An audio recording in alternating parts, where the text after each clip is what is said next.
Boa noite a todos, em nome da Boitempo Editorial e da Livraria Martins Fontes.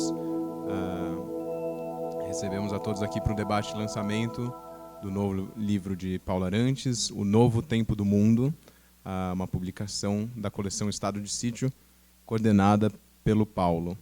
O livro da sequência Extinção, também lançado pela coleção Estado de Sítio em 2007, e reúne uma série de ensaios sobre este novo tempo do mundo e sobre como o capitalismo aprendeu a sambar com o jeitinho brasileiro.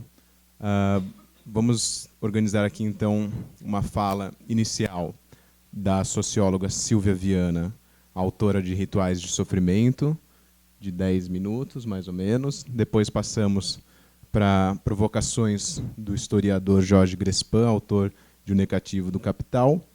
E, em seguida, o Paulo responde a essas provocações.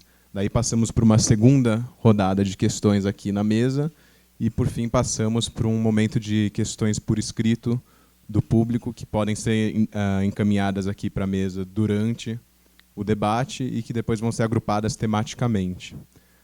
O debate, então, deve ter uma duração aproximada de 2 horas e depois seguimos lá para baixo para uma sessão de autógrafos, lembrando que o estacionamento fecha às 10:10. Então, o aviso está dado. Silvia, por favor. Obrigada.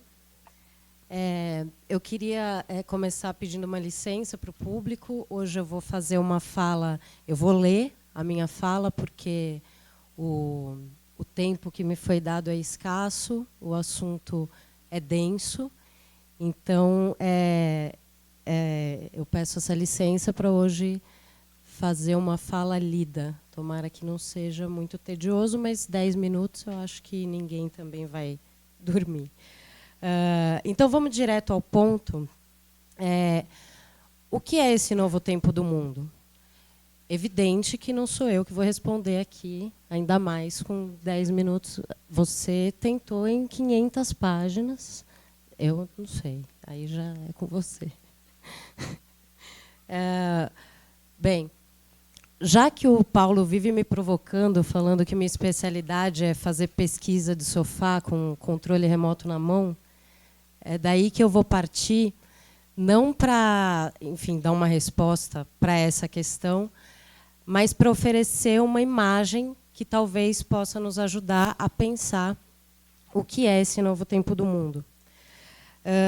Eu vou partir, então, de um programa de TV, uma série americana chamada Tratamento de Choque.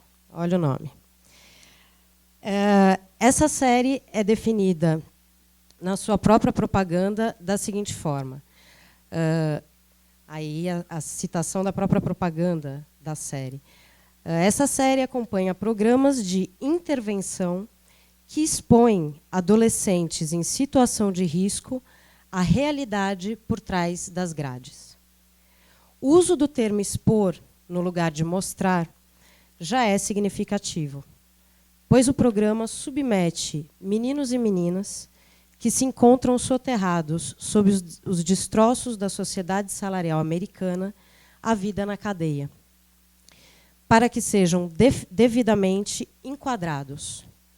Daí o nome original do programa ser Scared Straight, algo que significa alguma coisa como endireitamento via pavor.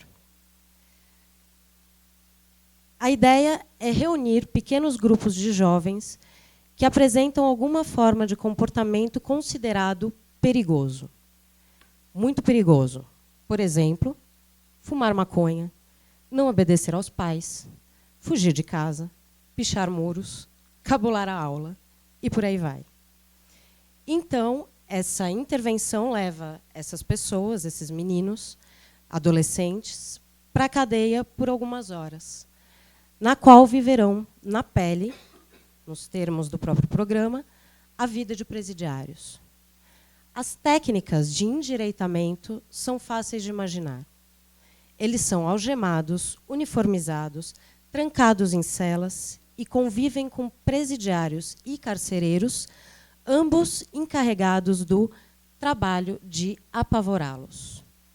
Eu olhei aqui para o Paulo porque o trabalho esse trabalho de contenção de riscos, o trabalho direto de contenção de riscos, é um trabalho sujo, exigido pelo capitalismo contemporâneo.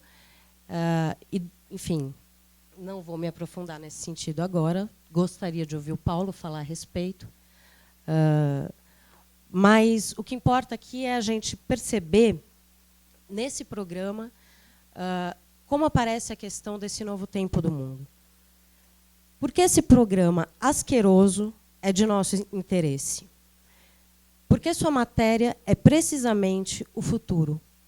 Melhor dizendo, a propalada ausência de futuro desses jovens, cuja própria existência à deriva é tida como um risco para o mundo que os cerca, tanto quanto para eles mesmos.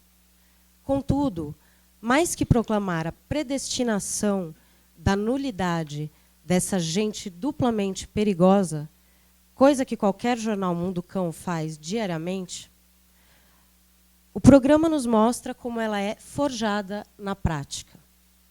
O tratamento de choque, e não apenas esse televisionado, realiza o tempo do mundo, que pode ser compreendido, a partir do livro do Paulo, sob dois aspectos.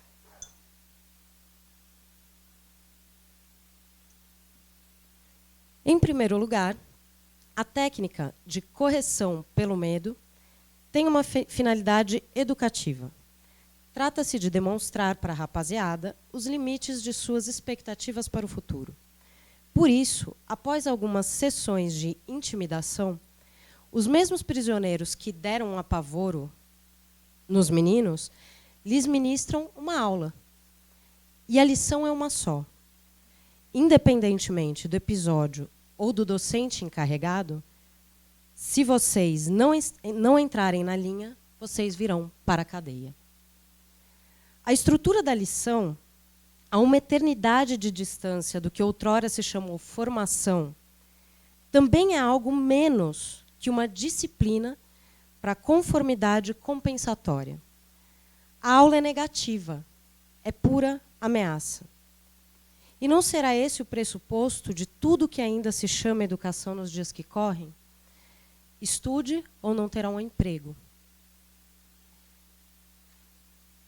Em ambos os casos, não se promete nada mais que a duvidosa probabilidade de não sermos descartados como aqueles presidiários. Descartados uns e outros, pois o discurso do tratamento de choque tem mão dupla. E os professores encarcerados bem sabem que o buraco em que se encontram é, já há bastante tempo, escárnio da ideia reformista de reintegração social. Aquilo é o fim de linha. Contudo, o horizonte alternativo que se busca conquistar mediante a ameaça é, do mesmo modo, um fim de linha. Nas palavras de um dos participantes do programa, agora eu só quero trabalhar. Um participante que saiu desse tratamento de choque disse o seguinte: agora eu só quero trabalhar, receber pagamento e me manter fora de encrencas. Era um menino cujo crime era fazer grafite na rua e fumar maconha. E agora eu só quero trabalhar e me manter fora de encrenca. Só isso. O medo visado pela intervenção foi devidamente incorporado. Aqueles que ainda não foram descartados, não cabe expectativa alguma que a fuga, em disparada, do descarte que, de qualquer modo, jamais cessará de espreitar. Talvez graças a essa equivalência de horizontes rebaixados, ninguém se dê conta da insanidade objetiva que é o tratamento ministrado pelos presidiários presentes aos presidiários futuros. O fato de que a fuga da punição já é em si mesma a própria punição. Eis o segundo aspecto do novo tempo tratado por Paulo Arantes. O presente se converte em pura expectativa de si mesmo. Ou, nos termos de um carcereiro que aos berros ensinava o medo, essa é sua vida, aqui e agora. Acostume-se com ela. Presente e futuro estão algemados pelo imperativo inescapável da prevenção. O fato de que os riscos fantasmáticos só se tornam presentes como efeito colateral da prevenção não é algo sobre o qual se atina, e sim objeto de nova salvaguarda e outra e mais outra. Então, contra os crimes que ainda não foram cometidos por elementos potencialmente perigosos, é forjada a punição preventiva, contra a qual é necessário se prevenir. Arruma-se então um emprego, para não ser preso novamente. Faz-se premente um estado de alerta permanente. Porém, o círculo vicioso do mundo não se fecha meramente como política policial punitiva. A intervenção é também, ao mesmo tempo, social humanitária. Dessa perspectiva, temos adolescentes em situação de vulnerabilidade social, para os quais é desenvolvido um projeto que conta com a participação ativa da comunidade carcerária, dos familiares, mas principalmente dos próprios jovens, que assumem a responsabilidade sobre seu próprio protagonismo. Os termos podem variar ao gosto do cliente, mas a lógica político-temporal da qual somos prisioneiros é rigorosamente a mesma, a de uma emergência preventiva.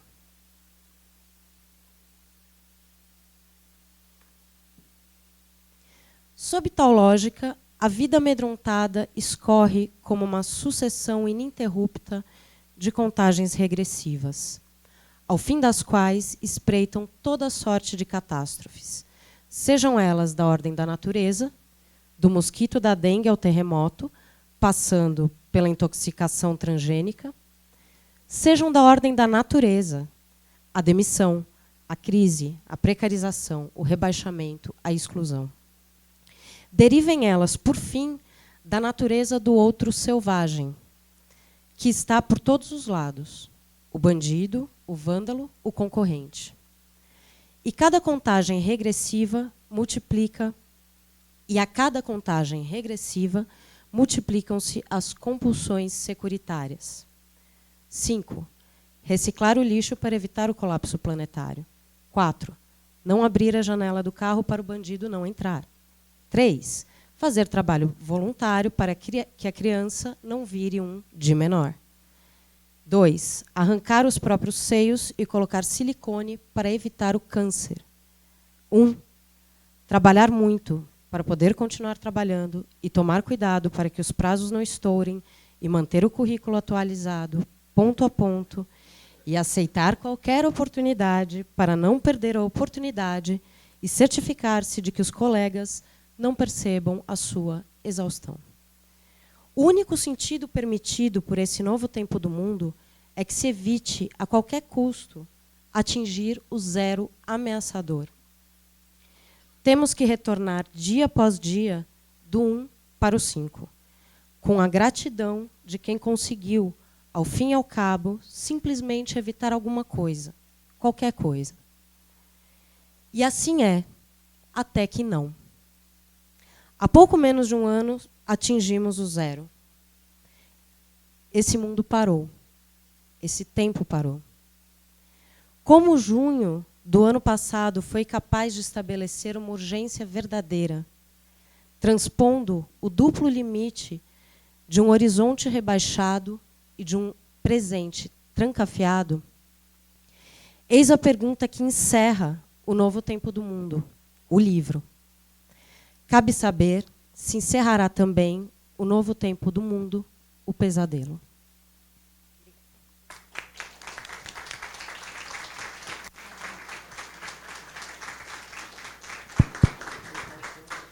Esse microfone já voltou a funcionar, então vou passar agora a palavra ao Jorge Grespan. Emergência. Bom, em primeiro lugar, quero agradecer aqui o convite que foi feito a mim pela Boitempo e pelo Paulo para vir debater aqui com ele. Esses textos, provavelmente nenhum de vocês deve ter visto, ou talvez a maior parte de vocês não devam ter visto esse texto ainda, esse livro do Paulo, que está sendo justamente lançado hoje, e ficou pronto há pouco tempo. Então, só apresentando rapidamente, ele é composto por 9 textos, dos quais o primeiro e o último são inéditos. Os outros já haviam sido publicados em algumas revistas, aqui e ali, e, eventualmente, muitos de vocês já tinham lido, né? Mas o primeiro e o último não. E o primeiro texto quer dizer, era inédito, não era para mim, porque o primeiro texto, justamente, o Paulo tinha me dado de presente, vamos dizer assim, há um tempo atrás, para que eu fosse lendo. Você não se lembra, não? Ah, bom. E, aliás, eu pensei que justamente a minha razão de estar aqui, né, não é a razão de ser, mas a razão de estar aqui, era, em grande parte, o debate do primeiro texto. E, claro que posso falar sobre os outros também, mas, enfim, o debate do primeiro texto, que é um texto no qual Paulo lança a ideia mesmo do novo tempo do mundo e faz uma discussão, vamos dizer assim, de filosofia da história. O Paulo que me perdoe se eu for agora começar a misturar aqui certas coisas, filosofia, história, mas foi agradável, uma surpresa muito agradável para mim, não surpresa, mas uma coisa agradável de confirmar, de verificar, que você está cada vez mais ficando um historiador de mão cheia, né? Então, pois justamente até aí eu tinha pensado, olha só que coisa interessante. Conheço vários filósofos que, quando resolvem virar historiadores, conseguem, no máximo, ser sociólogos de segunda categoria. O Paulo não. O Paulo se mantém, tanto na filosofia como na história, a alto nível, até porque ele está dialogando com o senhor, entre outros, com o senhor Reinhard Koselleck, né, que é um senhor filósofo da história, alemão, né, que escreveu acho que foi a sua tese de habilitação, em 1954, famosa Crise Crítica, que foi traduzido só há uns 10 anos, uns 12, agora para o português, né? Ficou um tempão aí sem publicação em português. E aí o Paulo, nesse primeiro texto, ele fica falando o tempo inteiro sobre o que seria esse tempo do mundo, o tempo que começa, num certo momento, lá, ali entre o século XVI e XVII, né? E vem retomando as ideias do Koselleck. Basicamente, a ideia central, que o Paulo discute bastante, mas não só essa, mas a ideia central do Koselleck, é que a modernidade, ou o novo tempo, que daí em alemão fica um trocadilho entre Neue Zeit e Neuzeit, né, entre o novo tempo e a modernidade, eles estão relacionados pelo fato de que existe cada vez uma dissociação maior entre a experiência e, portanto, a nossa relação com o passado, e a expectativa, portanto, a nossa relação com o futuro. Quer dizer, isso era central aqui para os clássicos da hermenêutica, lá do século XIX, começo do século XX, essa relação de experiência e expectativa de futuro e passado. E o que o Koselleck está fazendo é mostrar que existe uma dissociação progressiva. E o Paulo retoma esse fio da meada, né, para avançar para o momento seguinte. As coisas culminam no livro do Koselleck em 1789, a Revolução Francesa. E o Paulo avança e vem embora, mostrando como é que essa dissociação entre experiência e expectativa vai se ampliando, para no final do livro, desse primeiro texto, ele deixar aqui o gancho para nós de que existe uma possível reassociação disso aí, só que num horizonte de expectativas rebaixadas. E ele vai desenvolver essa ideia, ou a ideia mesmo de um novo tempo como um tempo de urgência e de catástrofe, né? Ele vai desenvolver essa ideia ao longo dos outros textos e, finalmente, vai retomar essa ideia e aí vai completar essa ideia no último texto de uma maneira muito, muito importante. Então, o primeiro texto, eu confesso que me provocou certas inquietações quando eu li a primeira vez e reli agora para poder lembrar das passagens, da argumentação. O texto é um texto sinuoso, vocês sabem como é a escrita do Paulo, é difícil, especialmente nesse texto ela está bem complicada. Ele vai incorporando autores, vai dialogando e vai fazendo aquele movimento sinuoso que é próprio dos dialéticos. E, enfim, ele vai despertando várias questões e inquietações, que, aliás, é o que ele quer fazer mesmo. E, no final, o último texto é o texto que trata de junho, das manifestações de junho, e do que se seguiu a partir de junho, não é só aquele... Justamente esse é um ponto importante, não é só aquele mês lá fotografado e parado, né, mas é o que se seguiu a partir daí. E aí faz uma análise que eu achei muito, muito importante, sobre isso. Realmente foi das análises que eu li a mais interessante. Eu sei que a minha função aqui não é tanto debater o último texto, e sim o primeiro, mas quero falar desse último texto também, porque, de certa maneira, ele completa, ele dá um acabamento a todo o livro. E vi você, nesse texto, Paulo,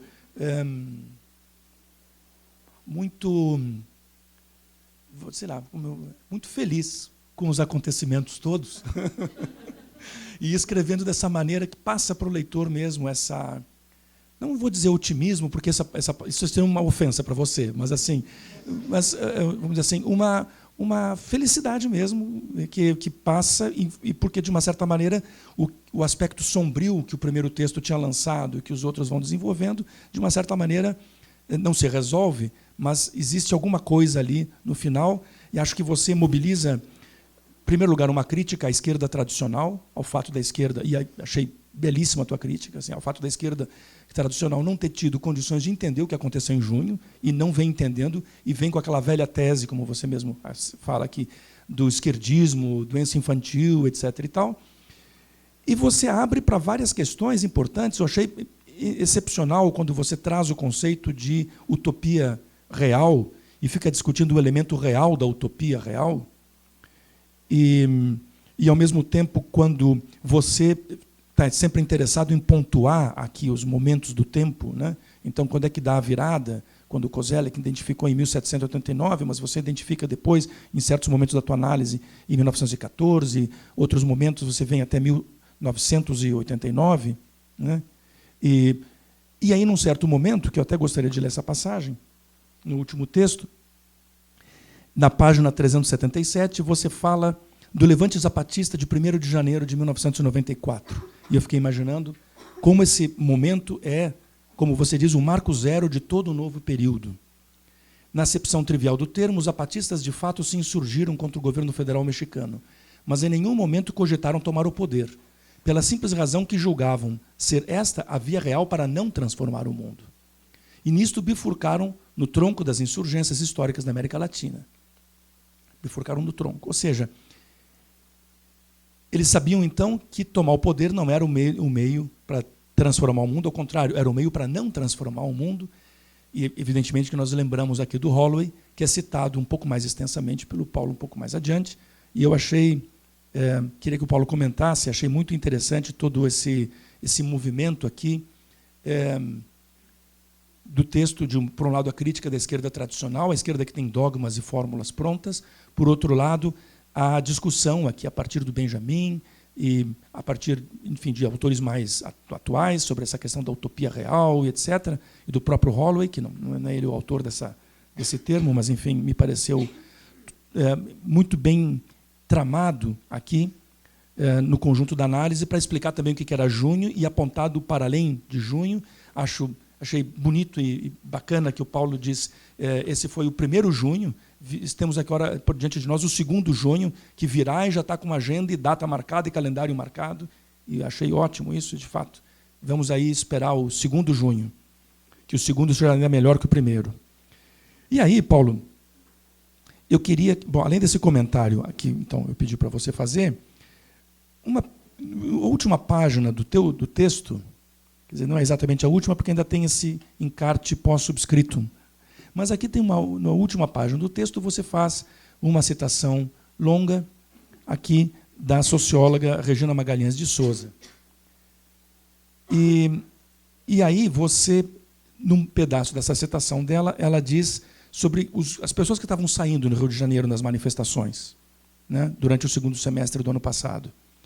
E ela identificou vários alunos dela, inclusive da faculdade particular que ela dá aula no Rio, e ela disse que essas pessoas eram adultas, já haviam aprendido a resistir aos apelos da propaganda, não usavam roupas de grife, não navegavam pela internet.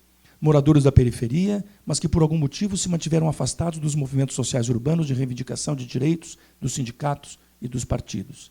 Mas também não eram tão pobres, a ponto de preencherem os requisitos para se tornar os beneficiários dos programas sociais, não se tornando objeto, portanto, do discurso das políticas públicas governamentais. E aqui é o ponto do Paulo. Né? O ponto do Paulo, pelo que me pareceu, é justamente mostrar como é que é fazer uma crítica forte, né, uma crítica radical, realmente, a todo esse movimento desta incorporação, esse engajamento falso desta camada, vamos dizer assim, pobre das favelas, como se dizia antigamente, do morro carioca, e também de toda parte no Brasil e de vários lugares do mundo, e aqui ele relaciona com as estratégias de cativar, aqui o que estou dizendo agora, corações e mentes, né? Que era uma estratégia já dos anos 60, mas que agora, nos últimos 10 anos, é que ficou, de fato, realçada. E aí, a minha questão é uma questão em relação a esse último texto, Paulo, se você, digamos assim, não está identificando, então, agora, um grupo, eu achei muito interessante isso, uma classe social, uma subclasse, um grupo social, não importa muito aqui, que faz face ao tal do subproletariado. Os proletariados são aqueles que são tão pobres que só podem entrar pela via das benesses do governo, que os incorpora, e etc., e daí todos os males políticos que decorrem, como nós sabemos. E aqui me pareceu que esses não tão pobres, ou seja, eles são pobres, portanto, eles não são incorporados pelo caminho do mercado, do capital, da distribuição de renda, etc., mas, ao mesmo tempo, esses são pobres. Quer dizer, eles são pobres, não são incorporados pela via do capital, mas não são tão pobres a ponto de serem, vamos dizer assim, os alvos, o público-alvo, outra expressão que o Paulo ressalta, o público-alvo dos programas assistenciais do governo. Então, seria esse grupo, os não tão pobres? São eles que estão nas manifestações do Rio? São eles que estão por aí? Quer dizer, encontramos talvez um grupo social, uma fração de classe que possa vir a fazer face ao subproletariado, né? Enfim. Mas em relação ao primeiro texto, e aí eu já vou concluindo, em relação ao primeiro texto, então, o que eu achei interessante foi que ele tinha, mesmo no final, um tom um tanto sombrio, porque as expectativas no final com que a gente completava eram expectativas rebaixadas. Me pareceu que o último texto inverte. O último texto me pareceu que inverte esse rebaixamento de expectativas. Não sei se li bem isso, ou se eu próprio li também com o meu wishful thinking aqui. O que me incomodou, te digo aqui naquele primeiro texto, não é tanto o Koselleck. Acho que a leitura do Koselleck é uma leitura com a qual concordo. Achei que você fez a ponte entre os textos dele, especialmente entre o passado e o futuro e o anterior, né, o Crítica e Crise. Eu achei muito, muito interessante. A coisa toda que entra para mim que eu gostaria que você desenvolvesse um pouco, ou conversasse um pouco com a gente sobre isso, é a ideia do Arrighi e do Wallerstein, que você também traz na coleção, vamos dizer assim, de uma retomada do tempo, né, de uma espécie de ideia de ciclo, que eles, como sociólogos, gostam, e eu, como historiador, não gosto. Uma ideia de ciclo, de que as coisas, de uma certa maneira, se repetem, que tem a ver com uma certa ideia que chega a ser citada, claro, assim, expressamente, um termo que é citado expressamente pelo Paulo, que é a ideia de fusão de horizontes, que remete aqui para o pensamento de Gadamer, para o verdade método do velho Gadamer, que, evidentemente, era muito bem lido pelo Koselleck. Então, uma ideia de uma fusão de horizontes históricos que se fundem. Então, está em jogo aqui o horizonte, e o horizonte histórico, em certo momento, se funde com outro horizonte histórico, e isso permite, de uma certa forma, a repetição, em termos, é claro, de experiências. Mas o problema do ciclo, para um historiador, sempre é que se perde, ao enfatizar o ciclo, se perde o específico de cada momento. Por exemplo, se perde o específico desse momento agora, dessas jornadas de junho, que tem a ver com todo um movimento também mundial. Se perde também a crise atual, a ideia da crise econômica, que é um último ponto, Paulo, que eu queria que você falasse um pouco o que você pensa a respeito do impacto da crise, não da crise, não quero que você fale, digamos, como economista, a respeito da crise econômica, mas sim que você fale um pouco desse impacto da crise. Eu achei que, por exemplo, na página 441, você faz uma... Eu anotei tudo porque eu mesmo vou também pensar nessas coisas, e você faz uma definição muito boa do que está acontecendo agora como colapso administrado. E que não há mais valor, quer dizer, você diz, bons tempos em que havia, bons tempos entre aspas, eu estou dizendo, valor para distribuir. Quer dizer, o que acontece hoje é que não há mais valor para distribuir. Então, aqui, como pensar também essa dimensão econômica da crise, essa ideia de colapso administrado, mas no qual a administração cada vez mais entra em falência, porque não tem mais valor para distribuir, não tem mais valia para distribuir. Então, diante disso, está se distribuindo cada vez mais o quê? Na verdade, o que está se distribuindo são dívidas, né? O Estado é um grande distribuidor de dívidas, e os Estados mundiais, né?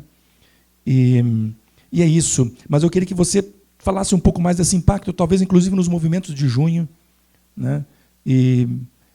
Ou então esclarecesse a gente por que você quis dar essas duas belas tacadas aqui e não quis ir adiante em relação à crise econômica, especialmente no último texto. No primeiro texto foi escrito há alguns anos, eu não me lembro quanto, o primeiro texto. O do Novo Tempo do Mundo. 6, é isso. O Novo Tempo do Mundo é 2006. Pois é. Seja. Bom, tá certo. O fato é o seguinte, é mais ou menos contemporâneo da crise mundial, né?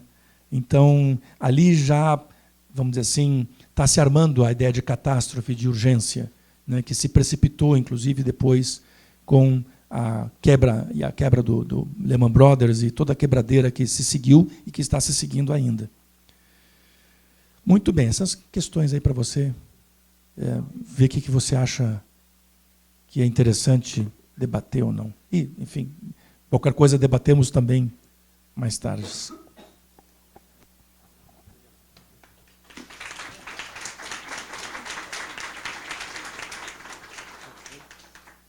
Com a palavra, o autor.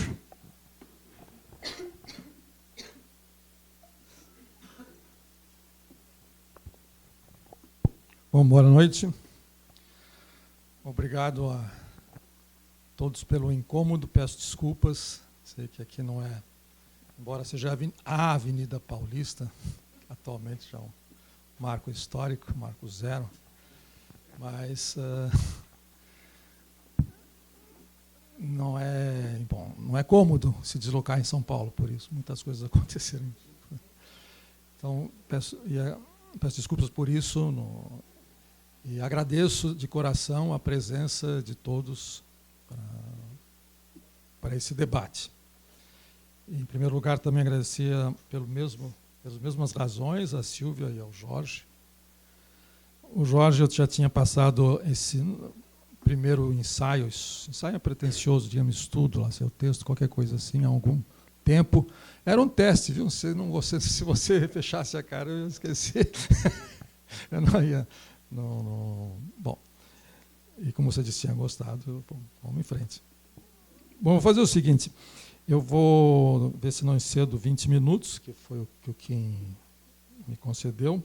Vou baralhar um pouquinho a ordem das respostas, não vou começar pela Silvinha. Das Silvinhas poderia aparecer como um apêndice no livro, porque é um artigo do livro. Se fosse uma possível reedição, que eu não acredito, só encalhe total, esse pavê, poderia fazer várias mãos e alguns apêndices avulsos, porque a ideia do livro é essa, muita gente pensando junto. Aliás, a dedicatória, faço questão, a dedicatória é para uma geração, está lá um sangue bom que circula há 13 anos nas noites de quarta. Então, esse sangue bom poderia participar eventualmente do livro, como fez a Silvinha. A Silvinha acrescentou um artigo ao livro. Portanto, ao comentar o que você disse, eu serei obrigatoriamente redundante, vou sublinhar alguns outros aspectos que você não abordou. Então, eu vou começar pelo Jorge, e pelo primeiro pelo primeiro estudo, digamos, eu não sei como dizer, não é qualquer terreno, é ensaio, mas ensaio é uma coisa disforme, é uma anomalia.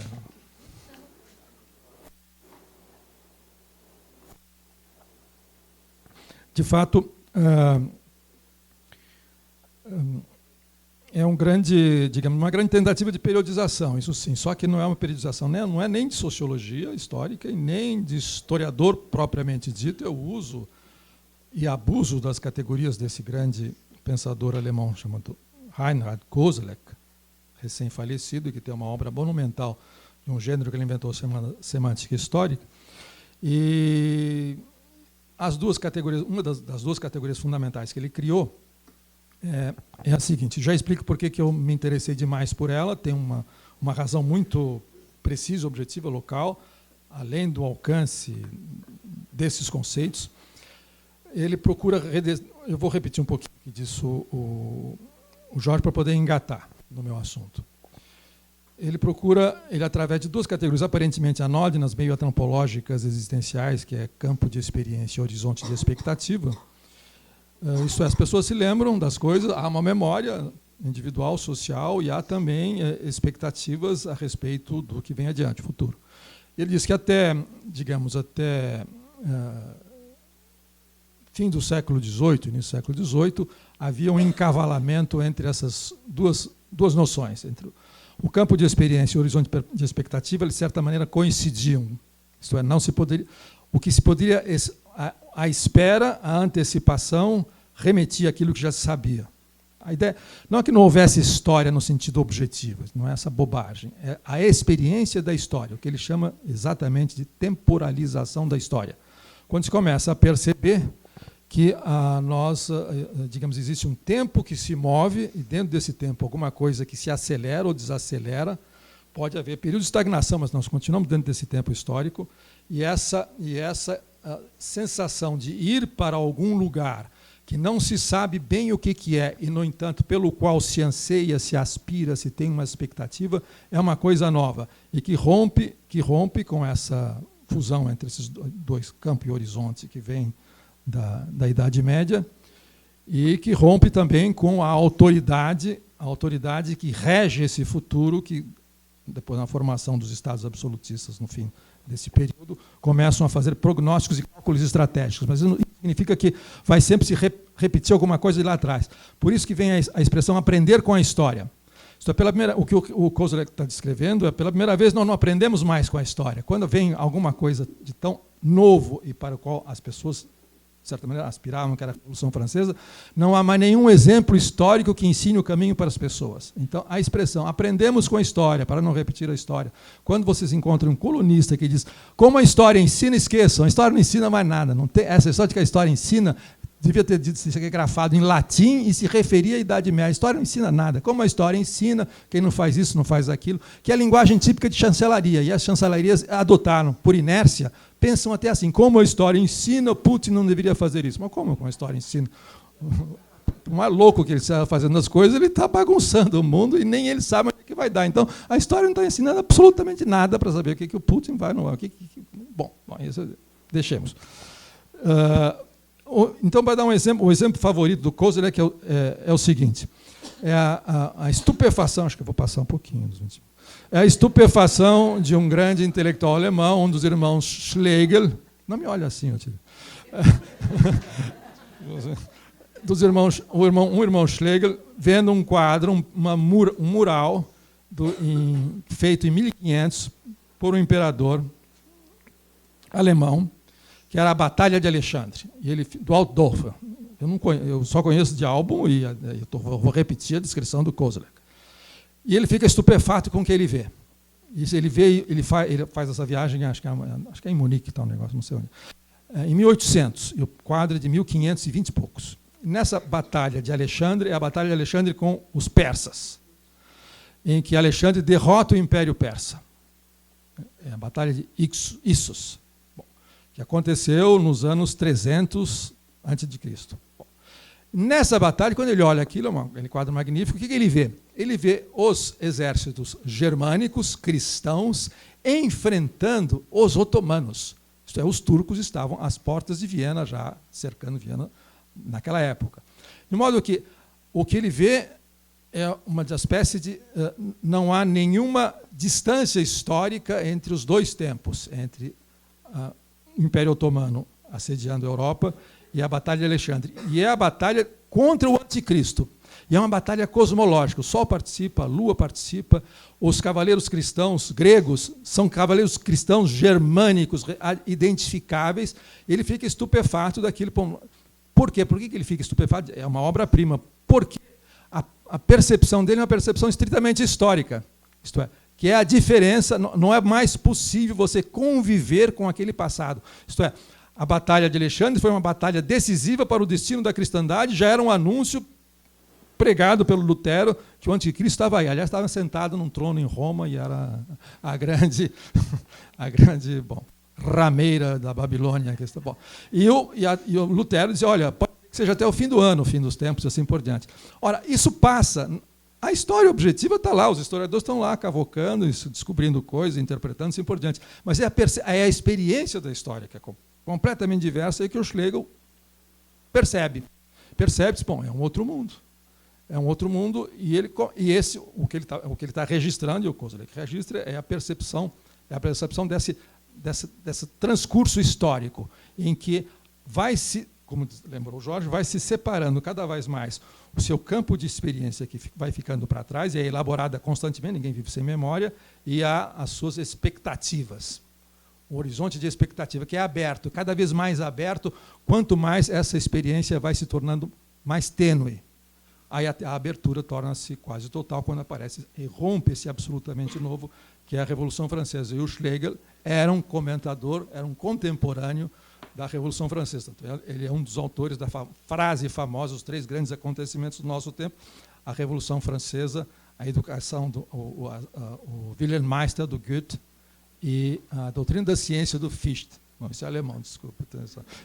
Um francês, 2-1 para eles. Bom. Isso é o tempo do mundo propriamente dito, tal como nós o conhecemos, em que era um tempo de esperas, de grandes esperas. E um exemplo dessas grandes esperas nós encontramos, é um exemplo, um dos meus prediletos, que o Brecht, veja só, o Brecht, no fim dos anos 30, o Galileu é fim dos anos 30 e início dos anos 40, por aí. Então, o Terceiro Reich no auge, a Alemanha estava vencendo a guerra na Europa, portanto, se o anticristo estava chegando aí. Bom, e o Brecht põe na boca do Galileu, quando o Galileu explica o sistema do mundo para o jovem Andrea Sarti, e o fato de que a hipótese heliocêntrica está descartada, e, portanto, a hipótese da Terra no centro do mundo está descartada, e, portanto, as hierarquias celestes estão quebradas. E, portanto, ele era iluminista, no certo sentido. Graças a essas descobertas da ciência, no caso da matemática, as hierarquias sociais vão dançar também. Literalmente, depois tem um carnaval. Vão dançar. Essa reviravolta. Aí ele mostra como é que a invenção do telescópio, a luneta, o Copérnico, e diz para o Andrea, veja só, a humanidade, depois compara também com a descoberta do Novo Mundo, os barcos estão se afastando da costa, novo mundo, o novo tempo do mundo. A humanidade está há 100 anos esperando por uma coisa nova como ela. Está esperando. A humanidade há 100 anos esperava por isso. Isso é o tempo do mundo que ficou para trás. E fala isso dito no momento em que se estava enfrentando o nazismo, e o nazismo vitorioso em toda a Europa. E os Estados Unidos lá na flauta esperando a destruição da Europa e fazer um acordo com Hitler. A ideia era essa. Não tinha nada de liberal. Bom. Estava vendendo para os dois lados, estava negociando. Bom, mas não vem o caso.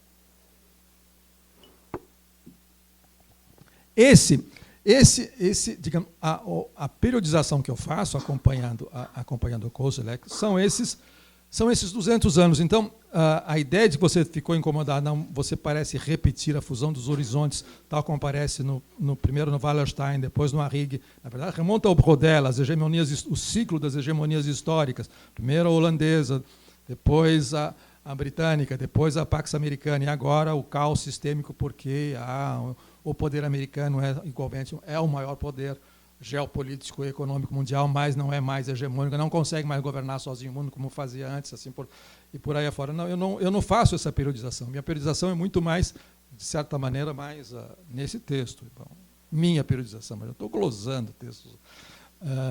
Ela é muito mais ambiciosa. Ela é uma era histórica, que é essa era das grandes esperas, que se esgota. É isso? E como é que ela se esgota? Bom, aí multiplico as evidências, bem as mais digamos, concretas possíveis. Poderia entrar esse reality show, como poderia entrar entra mil coisas para mostrar. E também esse diagnóstico não é meu, vários historiadores franceses estão fazendo isso, mas quando se reportam as categorias do Kozlek, diz o seguinte: o que mudou? Não são os ciclos da hegemonia. Depois eu chego na crise econômica. Não são esses ciclos das hegemonias históricas retratadas pelo Rodel, pelo Arrighi, pelo Wallerstein, todo mundo da teoria dos sistemas mundiais. É que, pela primeira vez, um historiador francês faz a seguinte comparação. É uma coisa absolutamente inédita. Nós não conhecíamos isso desde o fim do Alto Império Romano, do Baixo Império Romano. Só no Baixo Império Romano se teve uma sensação, uma percepção parecida com essa. Isto é, pela primeira vez, o campo da experiência, que é o que vem de trás, e é o nosso presente, e esse horizonte de expectativas coincidem, não há mais espaço entre eles. Mas a expectativa continua. Esse é a minha modesta contribuição. E isso chama-se urgência. Pela primeira vez, o presente passa a ser um campo emergencial, que é justamente uma emergência que você projeta, ou você antecipa, você imagina ao qual você vai de encontro. Pela primeira vez, elas se estreitam. Esse campo vai se estreitando a ponto de se superpor, de modo que todas as expectativas, todo o horizonte de expectativa, que é próprio do ponto de vista antropológico da sociedade moderna, ele se concentra, ele é rebatido num único presente. E é isso que faz com que há uma espécie, o que alguns autores chamam de ruína do futuro. A ideia de futuro se muda completamente, ela desaparece de cena, não objetivamente, temos as dimensões do tempo, estão aí, mas ela desaparece de cena como uma experiência política, histórica e social. A ideia de você reportar para uma redenção futura e caminhar por um desenvolvimento perpétuo e uma integração, inclusão social a perder de vista, nonsense. Não, há uma sensação de que há um risco, há uma urgência, e essa urgência não é que seja uma questão, apenas percepção, ela tira do seu horizonte a ideia de futuro e o rebate para agora. Ora, isso, na periodização que eu tento fazer, começa essa percepção de que você está num presente bloqueado, não, é inteiramente tomado por esse presente prolongado, ela começa a se cristalizar no fim dos anos 70, nos anos 80, no núcleo orgânico do sistema, que é a Europa e Estados Unidos. E aí começa a se tornar corrente o diagnóstico de que as expectativas são decrescentes. E quem usa essa expressão é o Christopher Lasch, quando escreve A Cultura do Narcisismo, é uma montanha de artigos avulsos que ele escreveu, mas ele sistematiza e publica em 79, e é o subtítulo do livro dele, Uma Era de Expectativas Decrescentes. Isto é, as pessoas esperam cada vez menos, têm certeza que o que vem pela frente será sempre pior do que agora. E quem trata emergencialmente de gerenciar o presente não pode ter, a não ser que por demagogia, cegueira, discurso, inércia ideológica, não pode falar sem mais nem menos, com alguma propriedade do que vem pela frente. E o que vem pela frente é temido como uma espécie de movimento explosivo de negações, como já disse alguém. E não é por acaso que no fim dos anos 70 aparece pela primeira vez um livro capital, que é uma espécie de síntese ideológica de toda essa percepção, chamado Princípio de Responsabilidade, que vai terminar no princípio de precaução que qualquer agência de fiscalização de qualquer coisa usa. Finge, veja só, eles infringem o princípio de precaução e, portanto, mandam brasa com transgênicos, sabendo que podem envenenar terras, águas, humanidade e o diabo a quatro. On s'en fout. Mas o princípio de precaução é respeitado. Em nome desse princípio, sem o que as populações não se deixam mais governar.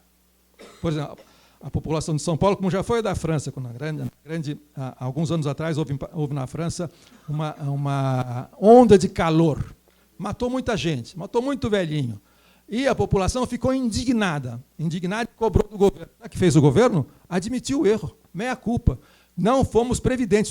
Nós desprotegemos vocês, os velhinhos, não prevendo uma onda de calor. Agora, direitos, trabalho, sociedade, on s'en fout. Não se trata mais disso. Não mais. Que proteção? Existe a proteção física de organismos vivos vulneráveis. Por isso que a questão da água agora vira questão de segurança pública. O resto, on s'en fout. Tanto faz. Não vem. As pessoas querem ser protegidas, querem proteção do Estado. Ora, isso é uma coisa nova, e começa nos anos 70 e 80. E o Cliton detectou isso. Então, para dar um outro exemplo, de um outro autor francês, ele diz o seguinte, não exatamente na acepção que eu estou tomando, nós podemos tomar esses últimos 2 séculos, vamos para facilitar, começa com a Revolução Francesa, e vai até a derrocada da União Soviética, e passa, portanto, uma espécie de história ascensional. Tantos liberais, progressistas, socialistas, todo mundo estava embarcado nessa história ascensional. Ora, essa história ascensional, a partir de um certo momento, tem sempre a partir de um certo momento, vamos identificar esse momento materialista, que tanto te inquieta, que está ausente do livro. A partir de um certo momento, o que se esperava no século XIX? Qual era a grande espera, a grande expectativa no século XIX? Basta ler qualquer romance do século XIX para você ficar em casa, as coisas boas de ler. Romances e histórias políticas. Se esperava o que se mais temia. Uns esperavam positivamente, outros esperavam negativamente. Era uma expectativa ou positiva ou negativa do quê? Revolução. Da Revolução Francesa, e depois veio até 17, e mais adiante, até 45, se esperava, um horizonte de espera da humanidade era uma revolução onde o segredo da história seria finalmente revelado e resolvido. Para o bem e para o mal. E, portanto, a literatura ou era sobre essa expectativa positiva ou a literatura do medo. Basta ler o famoso capítulo do Auerbach sobre o Hotel de la Mole, o Vermelho Negro, o que se esperava na restauração, o que se tinha medo. Todo mundo tinha medo da revolução. Avisa os navegantes, ninguém mais tem medo de nós. Os tempos mudaram. Veja só, nós não metemos medo em ninguém. Nós, esquerda, socialistas, classe operária organizada, ninguém teme a revolução. Ninguém teme mais a revolução. Teme outras coisas. Vamos ver. Se pode ser que ela apareça com outro nome, nós não sabemos. Bom, a partir de um certo momento, como a revolução nasce junto com a guerra, e são as guerras napoleônicas, ela é exportada com guerra. A partir de um certo momento, começa a se temer a guerra. Um pouco antes de 14, ela vem, a guerra imperialista. Depois, entre 14 e 39, a grande espera é a guerra. Bom, você vê que são esperas decrescentes, são declinantes. É isso que me interessa. Tanto faz se a hegemonia se é holandesa, se ela é inglesa, se ela é a Pax Americana. E depois, em certo momento, a espera da guerra ela é total, e a espera da guerra nuclear com a Guerra Fria. A revolução já havia sido aposentada por um cara que estava lá em Moscou e disse: acabou a revolução, está encerrado. Agora é coexistência pacífica, a Guerra Fria, vamos disciplinar através do terror nuclear as 2 esferas da humanidade. Pronto, colocar nos eixos. No fim da Guerra Fria, aparece um novo temor, que é a espera de um grande acidente, que será social, ecológico, econômico, assim por diante. De modo, quando chega, aí é o nosso ponto, quando chega 2008, que é a enésima grande crise financeira, pode ser a maior do mundo em escala desde 29, mas é uma crise financeira, ela já é trivial. Todo mundo já tem a pele dura. Passou a ser um modo de vida as crises econômicas, o estado de emergência econômica permanente. Então, 2008, ainda que seja orçado em 4 trilhões, 20 trilhões, 30 trilhões, o que o governo americano enfiou no resgate do sistema financeiro e endividou o resto da humanidade por 4 gerações, já era um modo de vida há 30 anos.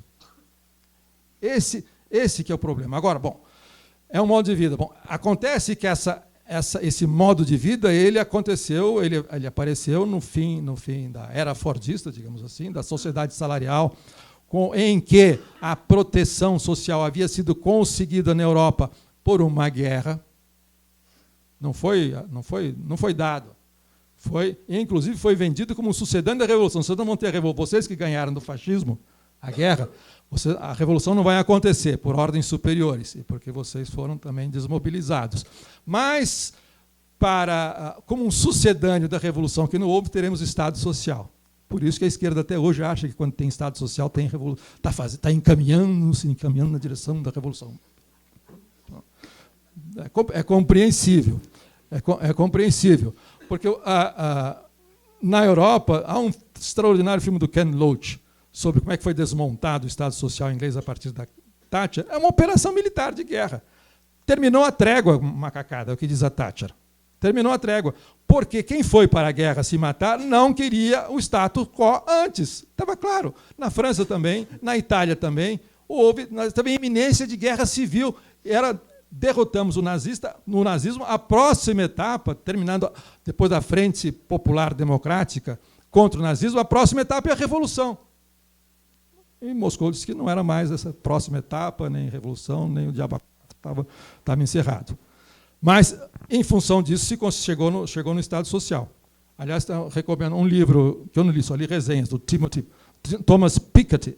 Ele diz exatamente a mesma coisa, só que ele propõe depois imposto sobre grandes fortunas. Aí é um petar moyer, mas ele quer reforma tributária. Ele faz 200 anos de história, vamos fazer uma reforma tributária, mas quem vai fazer? Os caras, quando você falou, não terminou de falar reforma tributária, os fulano já estão na Rússia, com suas fortunas na Rússia, na Suíça, onde o diabo a quatro, na China, os chineses estão na Suíça. Mas ele disse o seguinte, bom, aumentou a desigualdade, é um capitalismo patrimonial herdado. Aliás, o Marx Postman escreveu um artigo extraordinário em 2005, que ele escondeu, não sei onde é que está, em que ele descobriu que 60% da riqueza brasileira não é mais fruto do trabalho ou da produção. É patrimonial, é herdado, são ativos. E todo mundo fica lá embaixo, porque bolsa isso, bolsa aquilo, mas está lá. Está doido, dá 9 décimos lá em cima, passando de pai para filho, de sogro para nora, ou genro, e assim por diante. É isso que está acontecendo. Bom, e esse Piketty diz o seguinte, a desigualdade só chegou perto do crescimento, trabalho, a remuneração do trabalho e capital, depois de 2 situações de caos mundial, destruição física, 2 guerras mundiais. Depois que você consertou a casa, aumenta novamente exponencialmente. Então, não é com reforma das grandes fortunas. Bom, enfim, pode ser que... Bom, voltando. Aí... Opa...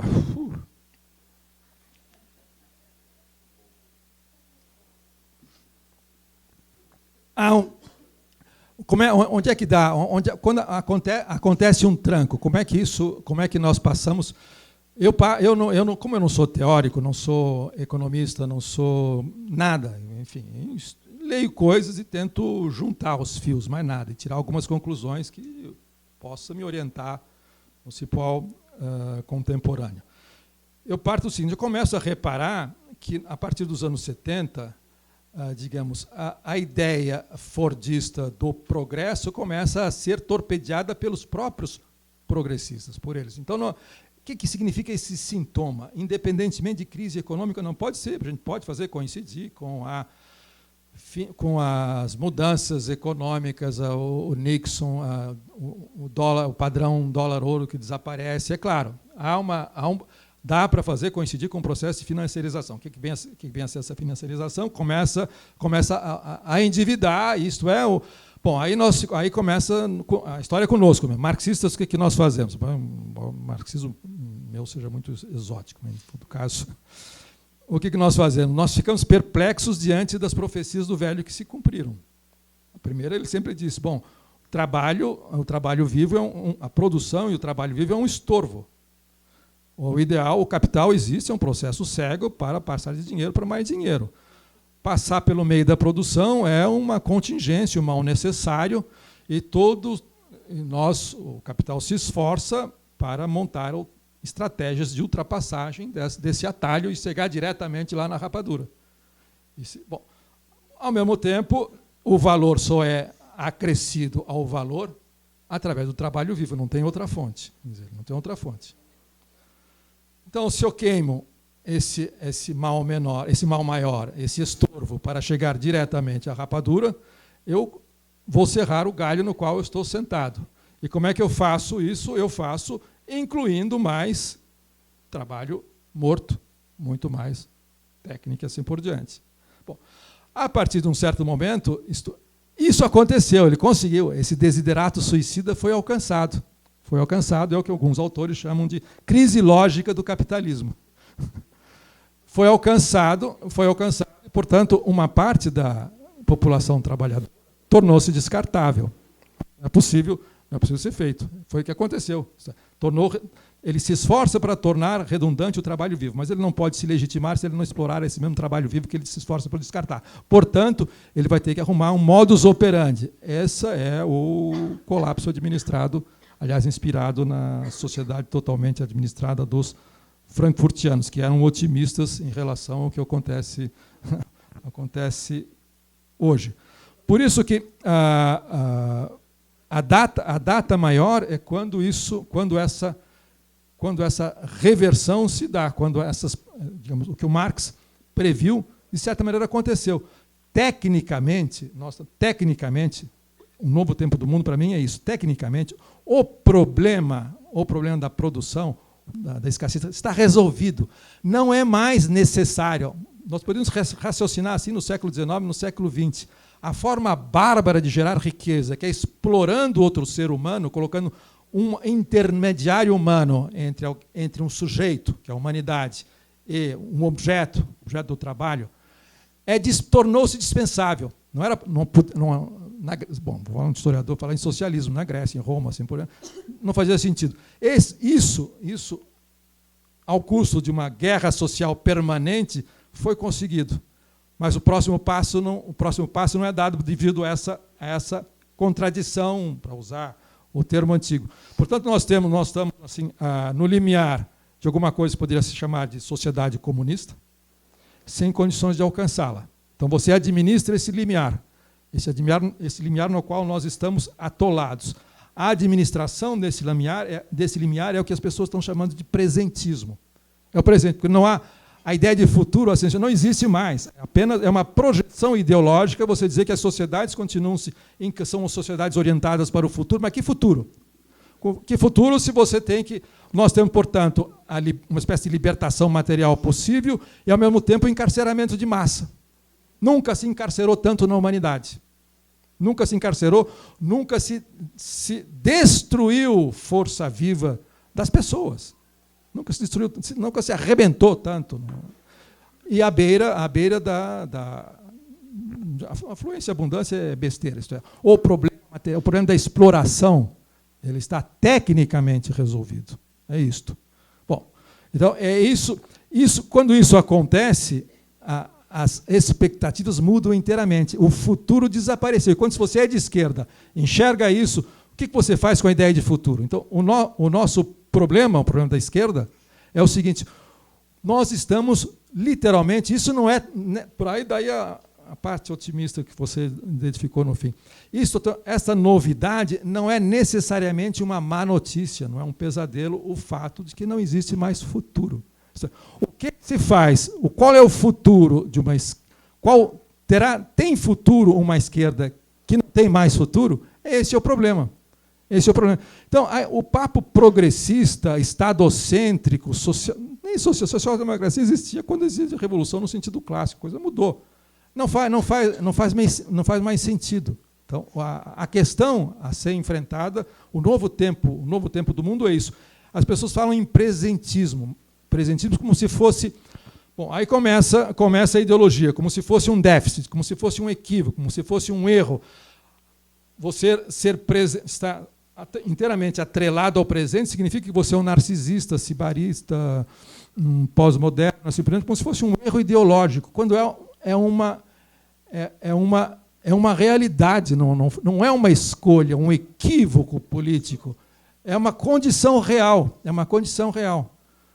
Eu citei, não falei por acaso, Esquerda Sem Futuro, estou citando um ensaio de um americano chamado, ou inglês, Timothy Clark, um historiador da arte extraordinário, e que, num determinado momento, ele escreveu um ensaiozinho chamado Por uma Esquerda Sem Futuro. Só que ele cometeu... O ensaio tem altos e baixos, tem coisas fantásticas e outras, uns tropeços assim, cavalares, alguém no nível dele é impressionante, mas é muito interessante. E a resposta que a melhor esquerda lhe deu é uma resposta convencional. Esse cara é presentista, ele não acredita mais na revolução, na classe operária, mas o que é isso? Ele está falando outra coisa. Só que o erro que ele comete é o seguinte: nós temos que pensar como se não existisse futuro. O futuro ficou com a direita. Nós temos que pensar eliminando do nosso repertório a categoria do futuro. O erro dele é imaginar que isso é um programa ideológico. Isso já aconteceu objetivamente, não existe mais. Aí ele perde o bonde. Nós temos que entender isso. Onde é que a esquerda vai recuperar esse tipo... Como é que ela recupera, como é que ela refaz, em que dimensões temporais ela pode recuperar a ideia de expectativa, que sem expectativa, nada feito. Mas só que não é mais nos termos da percepção histórica dos 2 últimos séculos. Isso mudou. É essa mutação que nós temos que encarar. Ela tem uma origem material. Acabei de dizer, em 4 frases, você pega lá, pega o Capital, pega os Grundrisse, está explicado. O homem diz, isso, vai acontecer isso. Aconteceu e nós não sabemos o que fazer. Porque o nosso repertório é de 2 séculos atrás, quando isso ainda não era uma especulação do Marx, tinha ficado lá para trás. E o nosso repertório de 2 séculos atrás, os 2 séculos de espera, era para acelerar esse progresso que precipitou esse abismo. Nós éramos todos progressistas, éramos todos modernizadores, eram todos desenvolvimentistas, e por aí afora. Chegou. E agora não sabemos o que fazer, nos sentimos órfãos e repetimos, damos um passo à frente, proteção social, emprego, inclusão, tá bom. Até. Só que, por outro lado, há uma estratégia de contenção. No fundo, quem está por cima sabe que isso é conversa. Então, você tem que proteger, você tem que administrar, você tem que governar organismos vivos do que? Proteger de radiação atômica, você tem que vacinar, você como se fosse uma população que você governa independentemente das classes. A classe já descolou, já tem lá uma elite patrimonial que simplesmente quer que lá embaixo se cuide, se faça essa governança das populações vulneráveis. Aí você pode, de maneira participativa, fazer com que os carinhas participem nesse experimento. Mas é real assim. Um cara que está lá na Fundação Casa, aliás, num depoimento outro dia, alguém estava dizendo isso, que trabalhou nisso, com juventude, e nos programas socioeducativos. Num primeiro período, as mães estavam lá na porta da FEBEM, Fundação Casa, batendo desesperada na porta para entrar, porque vão matar meu filho. Hoje elas estão lá dentro participando de reuniões de grupo participativos para ver como é que eu vou aferrolhar melhor o meu filho. Pronto, é isso. O presente do novo tempo do mundo é isso, essa administração social penal, em que todos participam livremente. Não tem repressão. A repressão é para excessos pontuais. Tem que participar. Aí o ideal era levar todos os black blocs para algum programa distribuindo carteirinha de vândalos mais bem preparados, vândalos participativos, administrados. Então, a esperança, o humor é isso. Nós tocamos, depois eu vou comentar um pouco a Regina, mas não agora, já foi uma besteira. Você tocou, apareceu em plena pacificação social. Está começando a começar pessoas, não classes, pessoas ingovernáveis, ou difícil de governar, a maneira antiga. Então, estão atrás dessa maneira nova. E se chegarem antes, por mais uma geração, a gente se ferra. Eles vão administrar isso e sabem, são experts. Obrigado.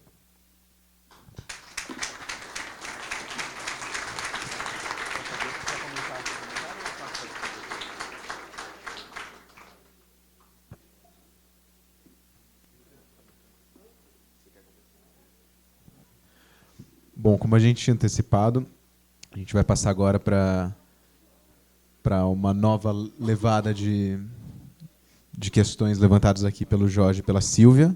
Depois voltamos ao Paulo e daí no final a gente tem uma breve rodada de questões de vocês, quem quiser encaminhar aqui para frente por escrito e preferencialmente para que a gente possa aproveitar melhor aqui o encontro. Bom, eu fico contente que o Paulo esclareceu pontos aqui, falou, também adiantou pontos centrais do livro dele de uma maneira muito precisa. E a única coisa que eu queria retomar, Paulo, é que nesse bolo todo aqui, eu não sei se você quer comentar, mas eu vou retomar se você disser, olha, isso aí é especulação, era aquela questão lá da subclasse desses, tá bom? Basicamente é isso aí. Porque acho que isso aí é um ponto interessante, porque você está, ao longo desse último texto, você vai fazendo menções e depois notas de rodapé sobre esses historiadores do PT que estão aí, então fazendo trabalhos interessantes e tudo. Tem o trabalho do Lincoln Seco, meu colega lá no Departamento de História, ou o trabalho do André Singer sobre o lulismo. Então, e especialmente do André, que está localizando aqui a classe social que está dando a base de apoio para o PT e tal, etc. Então, se essa é a base de apoio, não seria tanto o fato de que o PT está perdendo apoio nessa base, mas é que está se constituindo uma outra base, né, que são os ingratos, lá que o como é o Gilberto Carvalho falou lá no fórum lá em Porto Alegre, né? Ingratos. Então é isso aí, né?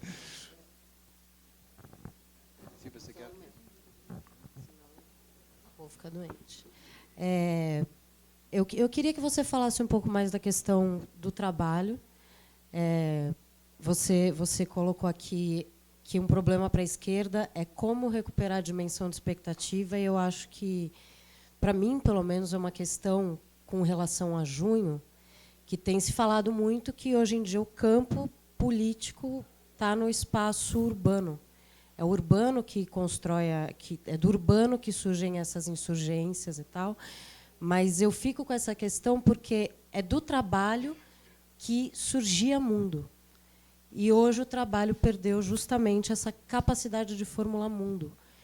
É possível essa passagem desse, digamos, para um paradigma do espaço urbano, independente do trabalho? E, por outro lado, se o trabalho não forma mais mundo, por onde construir...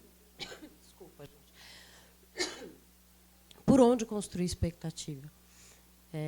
Enfim, é uma inquietação minha com junho, e já que tem questões que você passa por aí. A outra questão...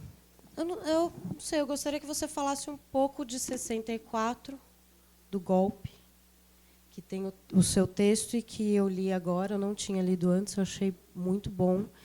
E é um texto que me fez pensar muito, principalmente pela experiência que eu tive quando eu fui na comemoração, no evento do golpe, que aconteceu aqui em São Paulo, lá na Tutóia. Oi? Foi. E foi uma experiência muito esquisita para mim, porque enfim, tinha cara de comemoração mesmo, tinha uma daquelas barracas da prefeitura, e logo que eu cheguei, o que eu estava esperando? É convite que você recebe por Facebook, você não sabe o que vai acontecer, né? Só que eu estava esperando que fosse ter um pessoal do lado de fora, xingando alguém lá. Eu chego, parecia que não tinha ninguém. Quando entrei, eu vi que era um evento dentro, no estacionamento daquele espaço. E aí, nesse evento, enfim, as pessoas cantaram lá Internacional, e exigindo a punição e tal. E eu não sei por que começou a me dar um mal-estar. Aí eu saí de lá e aí eu comecei a formular. Eu falei, bem, é como se estivéssemos pedindo passagem para estar aqui. Aquela delegacia funcionando e aquele evento acontecendo num palco montado no estacionamento. E me passava pela cabeça, por que diabos? Aí faziam um discurso, porque nesse lugar se torturou, e eu falava, por que diabos não estão jogando uma pedra nesse lugar? Enfim, comente, não com o meu microfone. Bom, então, o texto lá dos Sem Discurso e Desamparados, que é a expressão que usada pela Regina, trabalho em 64, é isso? É?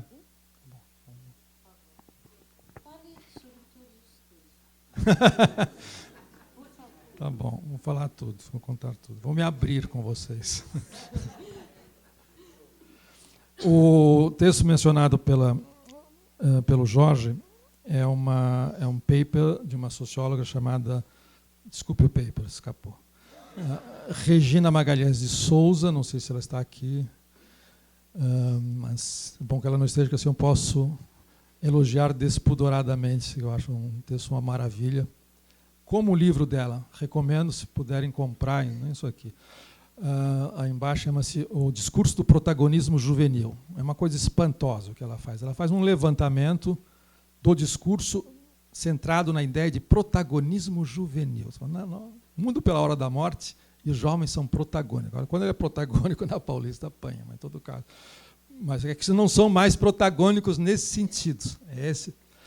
Ela procura, não vou resumir o livro dela, mas basicamente o que ela diz, ela descobre, lendo todos os manuais, os escritos das grandes corporações, de todas as ONGs, dos governos, dos organismos multilaterais, todo mundo, como é que se você mobiliza os jovens através de dispositivos de participação e protagonismo para fazerem coisas em benefício próprio, negociando seus próprios interesses com outros jovens na mesma situação. É claro, são jovens pobres, não é jovens no sentido jardins, é outra juventude. Como é que você governa essas pessoas?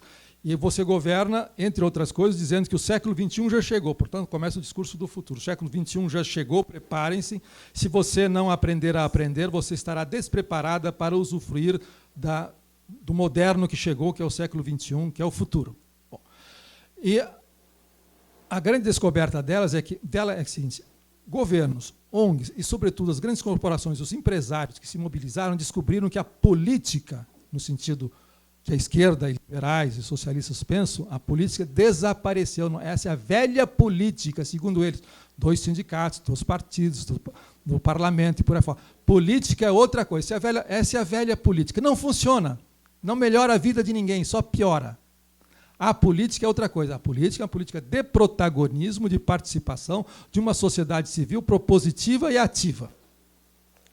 Empresários falando, depois veio um partido de massa que começou a falar a mesma coisa, governos falando a mesma coisa, ONGs falando a mesma coisa, organismos multilaterais falando a mesma coisa, política não existe. De modo que quando vem essa história para o grande antídoto, o contraveneno para junho, façam política, os donos da rapadura dão risada. É claro, façam política, essa política que querem fazer, continuem fazendo, para nós está ótimo, mas nós fazemos política de outro jeito, nós governamos a população de outro jeito, nós vamos na periferia e através dos nossos braços sociais e culturais, bancos, empresas, construtoras, assim por diante, nós fazemos a política que interessa. E essa política ela é mobilizada pelo discurso do protagonismo da juventude e os jovens que participam e se participam do seu autogoverno e, portanto, interiorizam todas as normas de governar, de se conduzir, em última instância, de obedecer.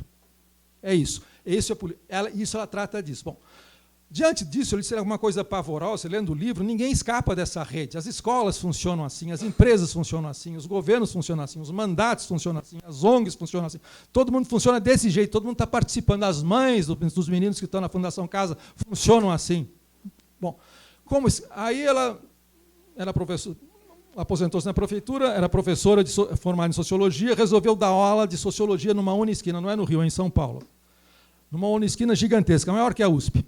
E como ela gostava de dar Sociologia, ela foi dar aula de Sociologia nessa Unisquina gigantesca e ficou 2 anos dando aula de Sociologia clássica. Ela descobriu que o Durkheim era interessante, começou a explicar Durkheim para a moçada e por aí.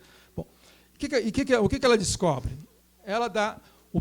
O texto dela chama-se Trabalhadores não tão jovens assim que voltam a estudar. E vão para o curso de Sociologia porque é o mais barato. Não vale nada, então é o mais barato. Então vão para lá porque eles precisam de um diploma, de alguma coisa, qualquer coisa. E vão para lá e ela começa a fazer essa moçada a ler Durkheim, a explicar Durkheim, que existe sociedade. Como é que ela vai explicar que existe sociedade para as pessoas que não acham que não existe sociedade? Bom, e o que eles são? Tem manicure, tem coveiro, tem PM, tem todas as profissões as mais disparatadas e exóticas que vocês possam imaginar, e gente que mora em Caixa-Prego. Mora mais, já 3 horas depois, trabuca, rala todo dia, vai lá assistir Sociologia, depois pega um trem e vai lá para Caixa-Prego. Depois volta. Bom, aí ela começa a dizer, há um desinteresse, há 2 tipos de desinteresse. Quem é que se desinteressa por Sociologia, diz ela? Primeiro, os que já estão em programas sociais do governo e, portanto, abrem a boca e falam o discurso do protagonismo juvenil, da organização, da participação, da ONG, isso, o trabalho voluntário e da programa social, isso e por aí afora. Os organizados politizados em partidos políticos de esquerda e de extrema esquerda, e os que são assessores de mandatos de vereadores. Esses já sabem tudo. Estão ali porque no mandato, porque no lugar em que eles trabalham, eles precisam de um canudo qualquer. Esse é o mais barato, é o mais rápido. Nem prestam atenção na aula, porque eles já sabem, na luta de classes, já sabem o que é o projeto democrático popular, eles já sabem tudo.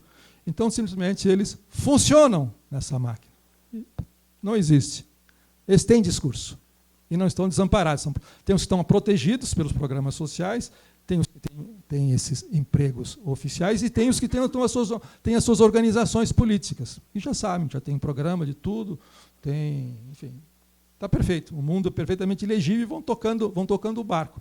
Aí ela descobre esses sem discurso e desamparados, que, como o Jorge leu, que não são nem tão pobres para serem assistidos por um programa social, existem as dúzias, dezenas, então ninguém está desassistido nesse sentido, e nem tão politizados para estarem em organizações e serem assessores num mandato qualquer, e nem participam. Veja só, ela entra, isso que é o mais importante, entra no pacote do conformismo social os movimentos sociais. Quem está em movimento social também não está interessado em descobrir como é que funciona uma sociedade, tomar uma mínima distância sobre o discurso da ordem contemporânea num país como o Brasil. Então, eles estão perdidos, diz ela. Para eles, a aula para eles bate na parede, eles vão embora, pagam a mensalidade e acabou. E ela conseguiu dar aula para uma fração que, assim, são trabalhadores, não são precários, inteiramente precários, pelo contrário, eles ralam. É o trabalho, a nova centralidade do trabalho, que é uma centralidade demoníaca. Mas, por outro lado, trabalhar é alguma coisa que tem significado ainda. Mas eles estão lá, desamparados, e sem saber o que pensar, o que dizer. E esses começaram a se interessar por estudar sociologia, para explicar, quando você explica para uma pessoa, para um público como esse, por que as pessoas se suicidam. Pega lá o Durkheim, o que é anomia, o que é suicídio, o que é punição, e por aí afora, o que é religião.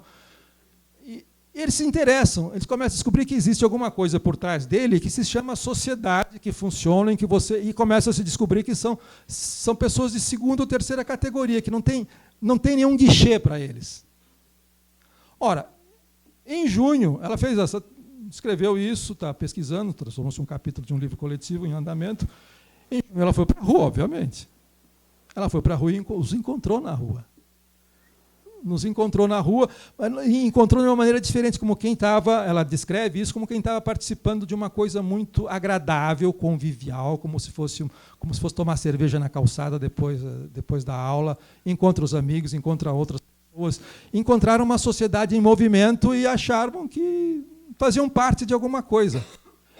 E não tinham palavras, não tinham um discurso preparado, pronto, para voltem à política, se organizem, partido político, reforma política, patriotismo, sem violência, porque a violência, não tem um discurso sobre a violência. Violência, então, o cara bate, ela vê, não é legal bater, um polícia bate, não tem, eles estão, por milagre, eles estão fora dessa toneladas de senso comum que sufocou a inteligência social no Brasil.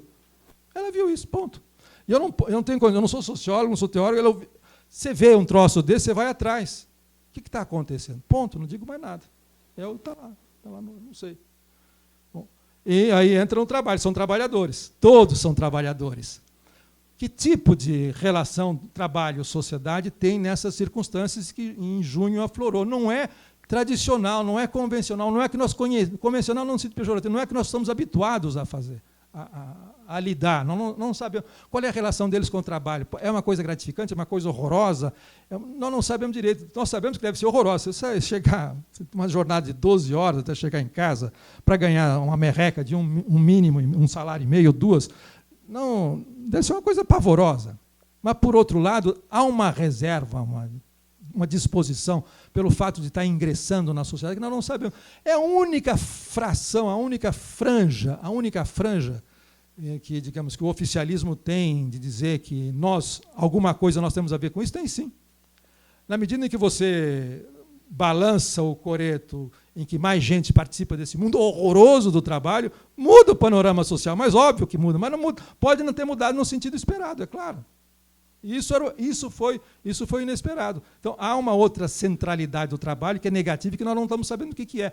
E esse trabalho faz com que as pessoas se conformem a fazerem as piores coisas, porque é um trabalho de seleção e de eliminação. Você está lá para ferrar os outros. Por outro lado, é um trabalho que dá gosto. As pessoas, por mais alienado que seja o trabalho, as pessoas querem fazer uma coisa bem feita. Mesmo que você passar um xerox, mesmo que você entregar uma pizza, ele quer entregar bem uma pizza. Por outro lado, não estão deixando ele entregar bem uma pizza. Essa é uma espécie de centralidade negativa do trabalho. A entrega da pizza dele é uma coisa que exige a mobilização da imaginação, da convivialidade, da simpatia, da disposição para o trabalho, seja gripado ou não, arrebentado ou não, na moto. Assim. Exige totalmente, não é mais uma jornada de 8 horas, para a qual ele se desencumbe com uma coisa qualquer e depois vai para casa e esquece. Não, ele é integralmente absorvido, para falar de maneira pedante, é uma substituição total do trabalho pelo capital nesse momento. Só que é para nada. Ele sabe, por outro lado, ele sabe que ele gosta de trabalhar. Bom, ele quer fazer o trabalho bem feito, ele quer ser reconhecido pelos outros. E o trabalho é alguma coisa antropologicamente fundamental, não dá para... O problema é trabalho e mercadoria, trabalho abstrato, é outro. Isso é esse viés que nós temos que buscar nas ruas de junho, não o que o data bagulho isso, o data bagulho aquilo diz que é o extrato X de renda, o eleitor de Beltrano, Ciclano está lá, não estava classe alta, média, baixa, superior, inferior, lateral, esquerda. Eu quero vender produtos para esse cara, como candidatos e produtos. É isso que as pessoas, que os institutos querem. Isso é marketing eleitoral, é pesquisa de mercado. Não é sociologia, nem é a coisa que a esquerda interessa. É óbvio. Todo mundo não precisa fazer pesquisa para saber que a classe trabalhadora organizada não estava na rua, é por Rose. Pronto. Onde é que ela estava? Vamos procurar. Em vez de decidir, ela não estava. Então vi. E foram 22 milhões de pessoas na rua. E ela não estava. Depois ela fez na jornada de julho, ela conseguiu. Não, foi mais impacto porque paralisou. Paralisou o quê? Rodoviária, estrada, por quê? Porque dos setores do setor de transporte, que é um sindicato do crime. Puta que pariu. Os caras trocaram tiros uma semana antes em São Paulo. Não vamos aprofundar. Então, é um fiasco a história. A mudança de maré é visível. É só sair na rua e ver, olhar para a cara das pessoas. Não precisa saber se é classe média ou não. Você olha para uma cara das pessoas e diz que tipo, qual é socialmente o que ela é. Não tem mistério. Você fica medindo a classe média para cima para baixo. Bom. Então, 64, vamos lá. Não sei se respondi.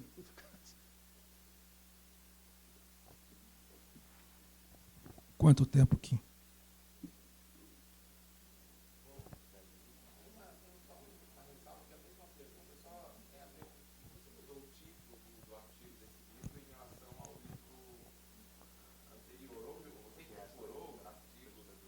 Da ditadura é o mesmo artigo, só mudei o título. Então, eu já não acho aquilo lá já insuficiente, em todo caso. 64. Bom, aí 64 é uma coisa complicada. Então eu precisaria de uns 10 minutos, pode ser? Me parece uma boa amostra para a gente poder entender o que significa esse diabo desse novo tempo do mundo, que é a nossa percepção relacionada à política. Eu acho que mudou. Mudou e nós temos que começar a compreender isso. E um dos lugares privilegiados para você perceber essa mudança é a maneira pela qual o 64 está sendo rememorado, estudado, debatido 50 anos depois. Então, eu vou começar por um fenômeno novo. Existe uma coisa que os historiadores clássicos, a respeito de 64, começou a aparecer em 94, depois se reforçou em 2004, nas datas cheias sempre, e agora em 2014, que chamam de revisionismo. Revisionismo histórico. Não é revisionismo no sentido da historiografia, não é revisionismo no sentido, digamos, maoísta. E o revisionismo consiste no seguinte: a partir de um determinado momento, dá até para dar a data precisa, meados dos anos 90. É quando a maré vira mesmo.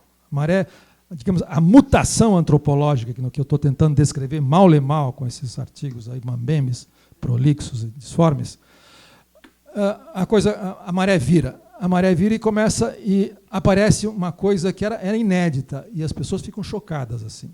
Algum punhado de bons, não são ideólogos reles, são bons historiadores. Eu não vou dar os nomes, não tem importância. São bons historiadores que começam a dizer o seguinte: entre 61 e 64, depois o golpe ao desfecho, houve uma espécie de... Estava em marcha, isso agora eu vou falar utopia, esqueci esse negócio da utopia real, alguma coisa, uma utopia negativa, que era a percepção, são os historiadores que estão dizendo, tanto aconteceu isso, foi assim, que era a percepção de que democracia e reforma, a institucionalidade, ou a legalidade democrática, regida pela Constituição de 46, e reformas de base, reformas estruturais exigidas por uma nação em movimento, eram incompatíveis. E que, portanto, só na marra. Reforma agrária na lei ou na marra, era isso. Que todo mundo dizia, como vocês não, aqui só eu e o Roberto. Acho que nós dizíamos com a maior naturalidade. Ao dizer reforma agrária na lei e na marra, era uma espécie de teorema óbvio da esquerda. Vai de um jeito ou de outro, é claro. A reforma base era uma anticâmara de uma convulsão social por vir. Se a lei impede, pior para a lei. Ou mudamos a lei. Se a lei não muda a lei, não vamos mudar. Nós somos a maioria e explorados. Pronto, está encerrado o assunto. A partir de 94, isso vira uma espécie de impulso liberticida. As pessoas odeiam a democracia. Não faz parte da cultura da esquerda brasileira a democracia. Isso foi descoberto em 94. Porque não avisaram. A gente não teria feito as besteiras que fez antes de 64, 61, se respeitássemos a democracia. Então, há um impasse catastrófico, uma outra expressão que apareceu. Há um impasse catastrófico, uma utopia negativa, dizendo que democracia e reforma são incompatíveis. E quem é o culpado disso? A esquerda. Mas não só, a esquerda começou. Mas aí a direita reagiu, e a direita entrou no mesmo barco. Ela começou a dizer que as reformas eram incompatíveis com a legalidade democrática, e, portanto, a Constituição teria que ser respeitada. Mas, se vocês continuarem pressionando, nós também vamos desrespeitar a democracia. Portanto, houve um empate. E houve a democracia pobrezinha, a democracia de 46, a ordem liberal no Brasil, foi tomada de assalto por dois demônios surgidos do nada, que era a extrema esquerda e a extrema direita, que massacraram a pobre democracia, que foi vitimizada. Bom, isso são historiadores sérios que dizem... Bom, o que isso significa? Isso é feito de boa fé, é documentado, dá para dizer que, de fato, ninguém mais. E golpistas... E veja só, e houve uma mudança na mentalidade da esquerda. Houve uma mudança na mentalidade da esquerda, porque em 61 eles eram legalistas. Para evitar o golpe e assegurar a posse do Jango, em 61, depois da renúncia do Jânio Quadros, o que era? Era a luta da legalidade para se cumprir a Constituição, o vice toma posse. A esquerda, portanto, era legalista. Subitamente, em 63, entre 61 e 64, ela vai deixando de ser. E ela se torna uma adversária da democracia no Brasil. Ela é incompatível com a democracia. A extrema esquerda, claro. Não o trabalhismo. Bom, e a reação do outro lado é compreensível. Bom, isso significa... eu já vou encerrar. Isso significa que esse revisionismo, na verdade, é um tremendo... Um historiador clássico é anacronismo. Você não pode rebater para 60 anos atrás aquilo que você acha que é o horizonte máximo hoje, que é o capitalismo liberal democrático e assim por diante.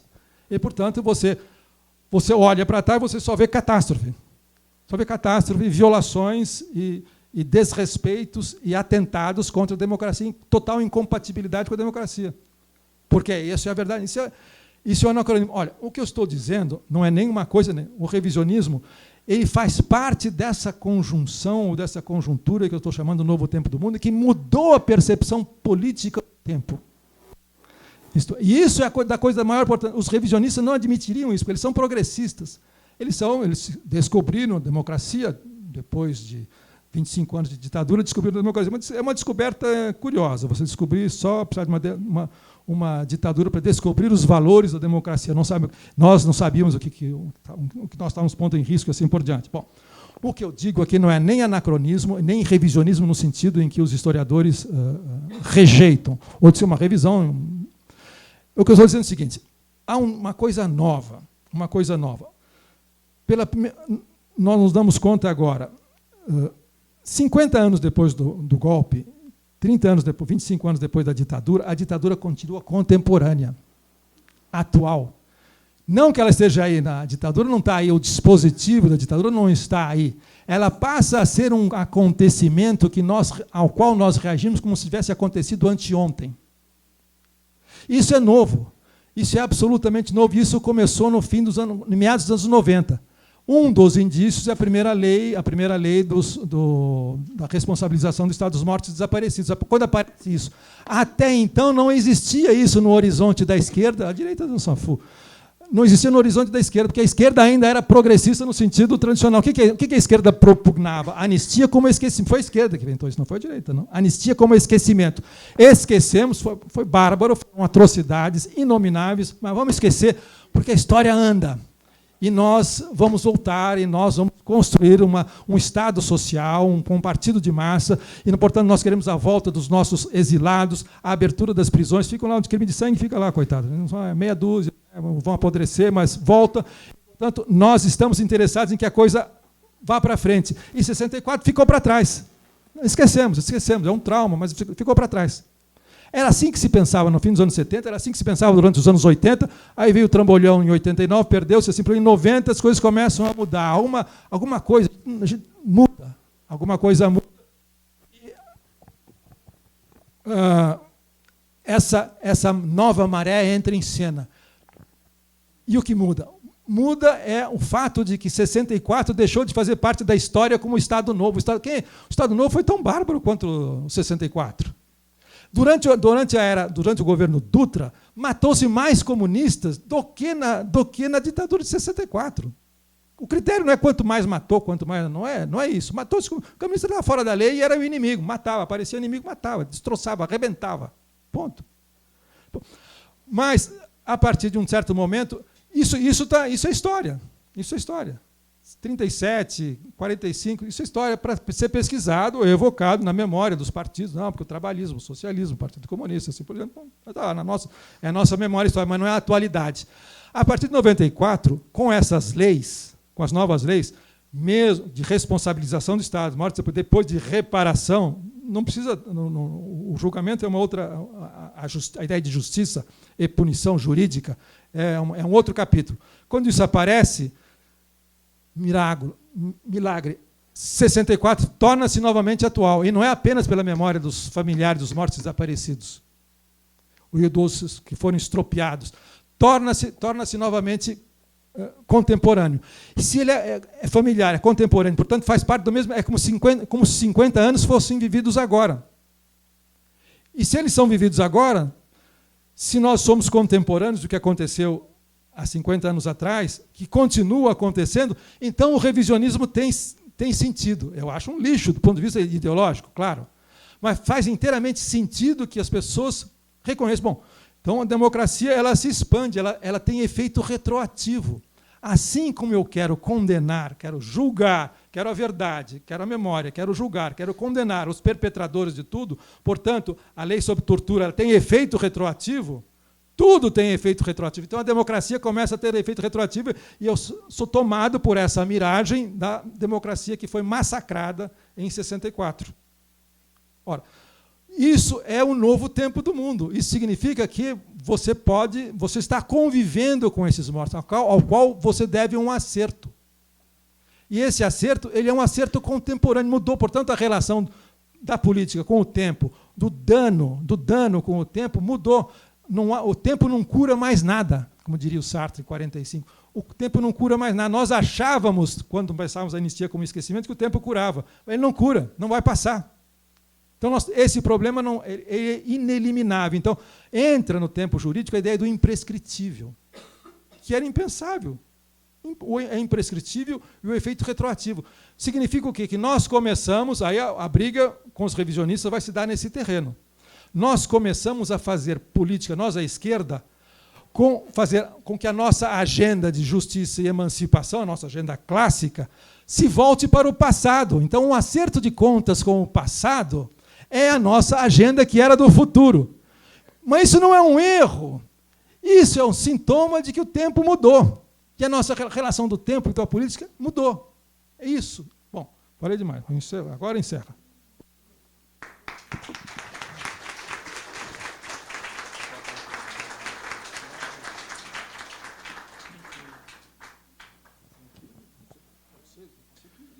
Bom, nós temos condição, caso alguém queira fazer uma questão, de fazer uma última breve rodada de questões.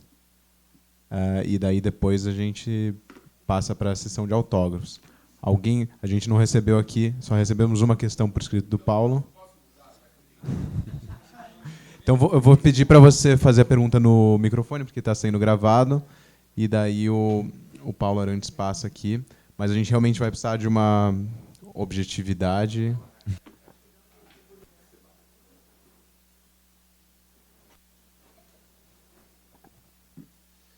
Na verdade, eu tinha feito uma pergunta sobre 64, mas você já respondeu, apesar que eu acho que se você quiser continuar respondendo, seria até interessante. O que se falou, a mudança do novo tempo, houve uma mudança tecnológica nesse processo, nesses últimos tempos. Eu acho que essa não se tocou.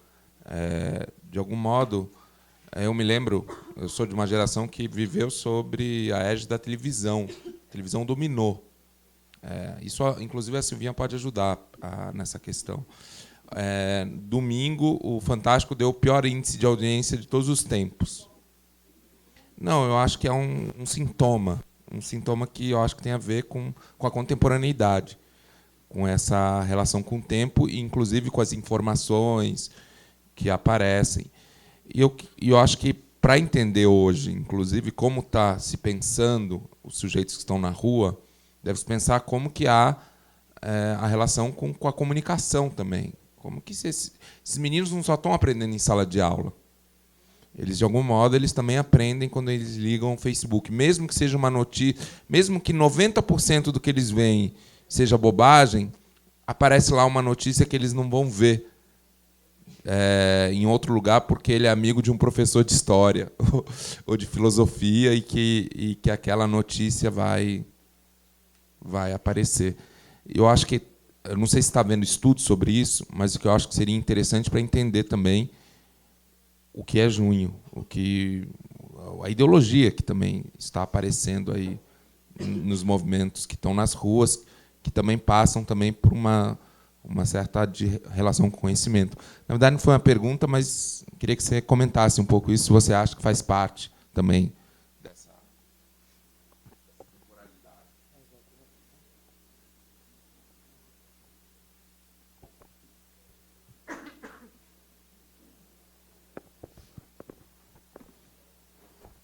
Quando o senhor se referiu ao revisionismo, o senhor me fez lembrar muito um livro que eu li recentemente, que fala sobre a historiografia da Alemanha, e que há o mesmo debate. Então, a ação da esquerda era antidemocrática e a ação da turma lá do pintor alemão também era antidemocrática, e a ditadura ficou ali no meio e acabou, né, tendo a ascensão do Hitler. Essa tese que nós temos agora no Brasil, ela não seria um reflexo da reorganização da direita na Europa? Porque eu tenho um certo pessimismo, porque o que eu vejo também é que eu acho que na década de 90, como nós dizíamos que eram socialistas, todo mundo dava risada na nossa cara. Agora já se volta a falar de uma conspiração judaico-maçônica comunista com o direito ao fantasma do Karl Marx andando por aí. Então não há uma reordenação também da direita? porque eu estou dando aula sobre a Segunda Guerra Mundial esse semestre, e aí eu fico sempre pensando nisso. A gente não está feliz porque houve fazendo como Partido Comunista Alemão, que ficou feliz porque tinha aumentado o número de cadeiras sem perceber que o número dos nazistas tinha triplicado. A gente não pode estar indo nessa mesma direção?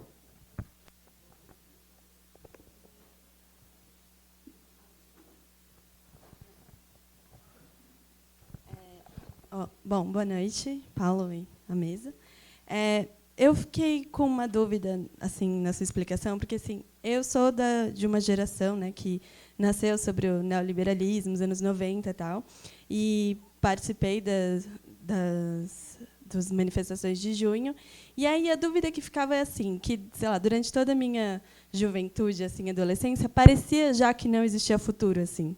Porque nada acontecia, assim, você não via, sei lá, movimento social, não via nada na rua, nada acontecendo, nada no âmbito internacional também.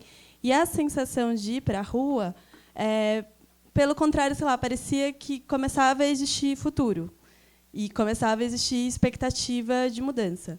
Então, eu queria que você, sei lá, comentasse um pouco, porque quando você fala assim, qual é a perspectiva de uma esquerda sem futuro, eu não entendi muito bem se não tem, o que você quer dizer é que não tem futuro, ou se o futuro se aproximou, assim, entendeu? Com essa ideia de expectativa de mudança. Mas não sei se ficou claro, mas enfim.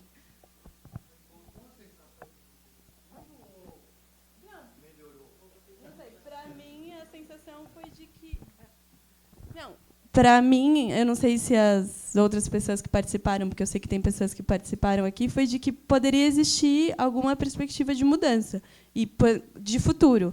Agora, eu não sei se esse futuro, por isso que acho que tem que ter um diálogo de gerações aqui, se é um futuro que a gente projetava, né, que a geração de vocês projetava mais para frente, de transformar de uma sociedade utópica, ou se era uma sensação de que o futuro também poderia estar em, sei lá, pequenas mudanças, mas que para a gente parece muito, assim, de que pessoas na rua já é um futuro, sabe, uma coisa assim.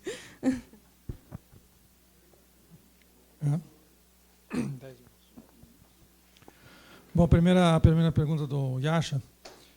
Bom, eu não trato disso, eu trato de passagens. Existe uma biblioteca escrita sobre isso, chama-se, o tópico desses estudos chama-se Aceleração Social do Tempo. A tese do presentismo, da ruína do futuro, assim, vem dessa aceleração. E essa aceleração do tempo, um tempo real, a ideia de tempo real, ela é impulsionada por tecnologias da informação e da comunicação, que, por sua vez, não é determinismo tecnológico.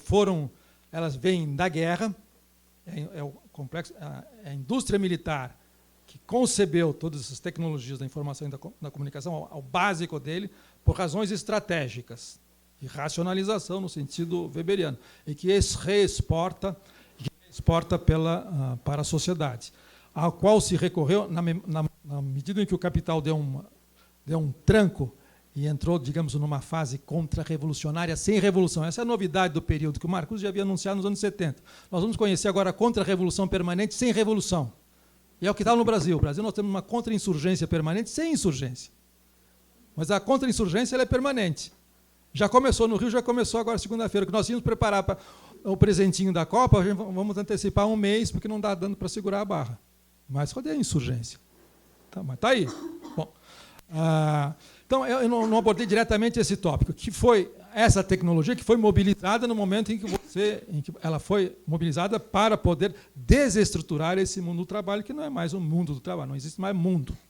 Mundo no sentido em que as coisas se correlacionam e se entreligam, e você tem um mundo de significações, qualquer antropólogo sabe disso. Então, eu não tratei disso, mas porque eu não queria abrir esse livro de evidências sobre essa aceleração social do tempo, e que é a versão benigna da ideia de urgência ou emergência, como não temos tempo, e que faz com essa aceleração, ela é perfeita para botar todo mundo para correr no trabalho, que não é mais bom. Então, todo mundo corre atrás de alguma coisa sem saber no que significa essa correria, da ideia de que não tem futuro. É uma correria pela correria, pura e simplesmente.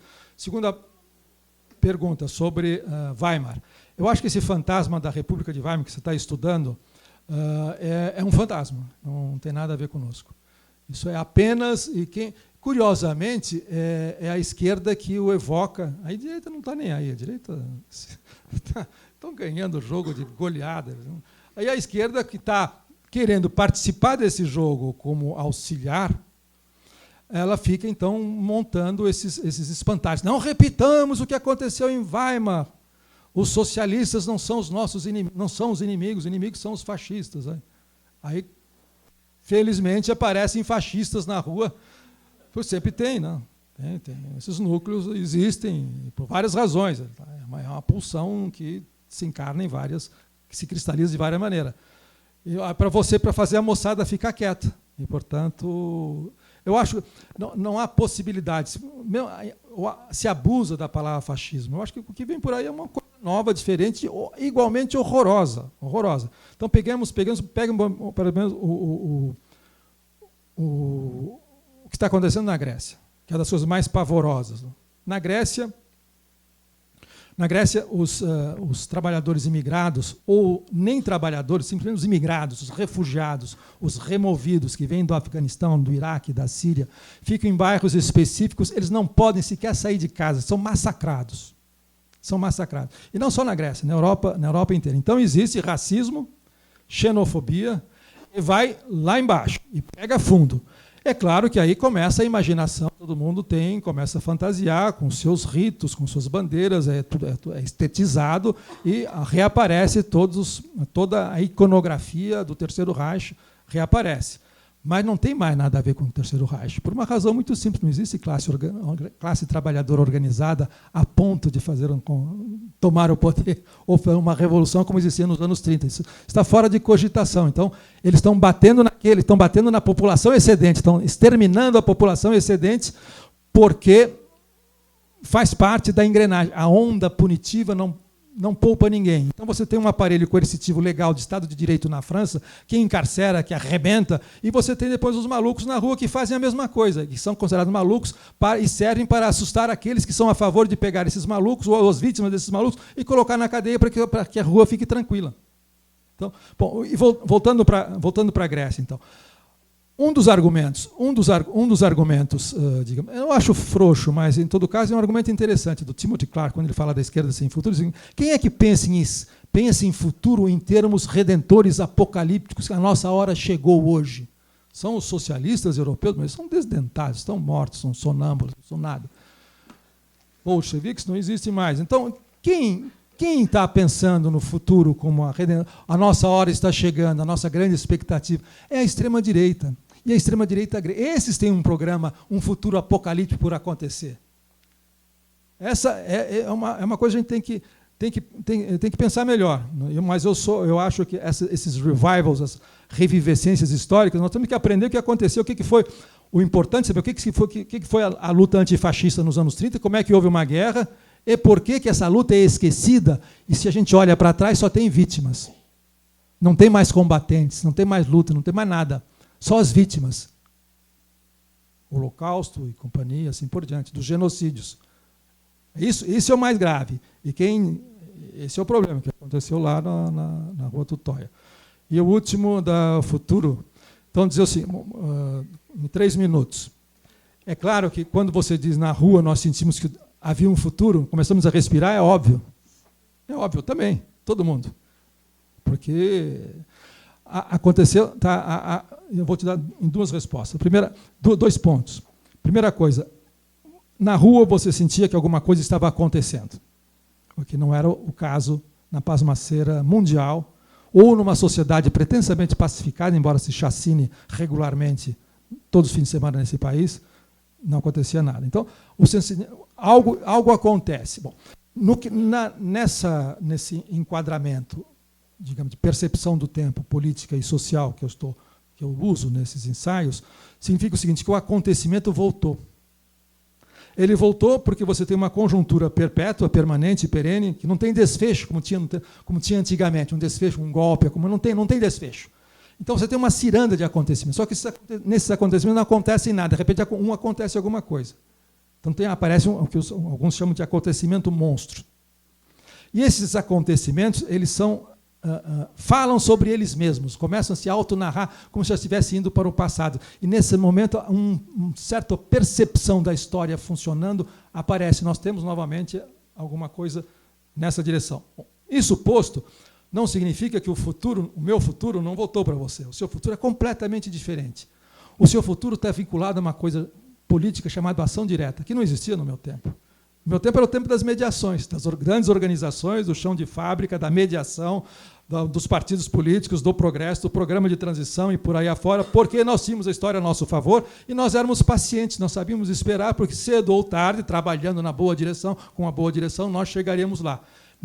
Isso mudou, não é que somos infiéis ou traímos essa tradição. Isso mudou, isso saiu de cena, independe. Como o Schlegel lá vendo aquele quadro, bom, desapareceu, é uma outra coisa. Como é que isso pode acontecer? Ora, em todos esses movimentos, desde os zapatismos, mas se aceleram na primeira década do século XXI, a ideia de futuro desapareceu. A ideia de futuro antiga, o futuro novo que entrou, é um futuro imediato. É um novo acontecendo, e o acontecimento é justamente o que eu estou dizendo, aparece como um horizonte de expectativa. O único que nós dispomos é aquele acontecimento se desenrolando. Ora, na Grécia, que eu descrevi há pouco, a palavra de ordem, houve uma grande insurreição estudantil em 2008, em fins de dezembro, início de novembro de 2009, todo mundo esqueceu. Mas houve, eles tocaram fogo. Foram para cima, não estou fazendo apologia, não sou incendiário. Não. E eles diziam, nós somos a imagem do futuro. Isso é o que vai acontecer no mundo. Entre outras coisas. Depois já tinha acontecido em 2005 na França.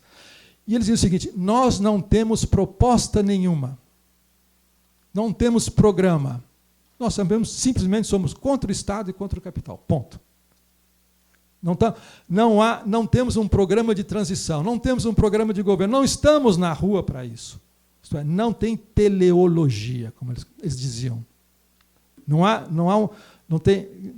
Você percebe que mudou alguma coisa. Isto é, então, para alguém da sua geração, você diz que é geracional. Bom, obviamente é geracional, mas isso é trivial dizer. Mas pode ser para mim, eu sinto a mesma coisa e tenho 3 vezes a sua idade, não sei. Não é por aí. A ideia, olha só, para quem percebe essa coisa acontecendo no ar, não faz sentido a ideia de acumular forças, correlação de forças, concentrar massa, as massas se movimentam, acumulam forças, transmite essas forças para um partido, que transmite essas forças para os seus representantes no parlamento, onde mudam a correlação de forças e, portanto, nós pegamos o Estado e redirecionamos o Estado na nossa direção. Isso desapareceu.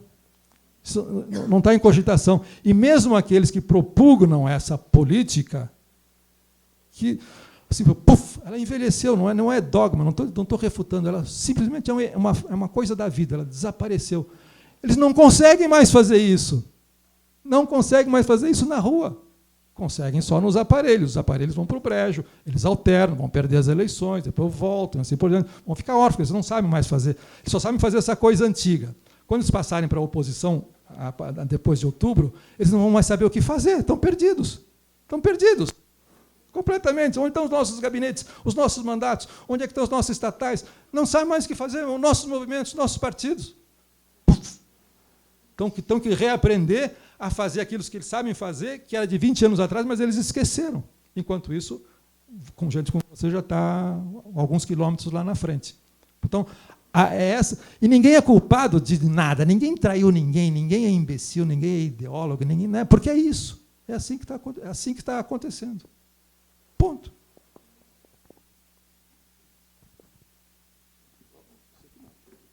Obrigado a todos.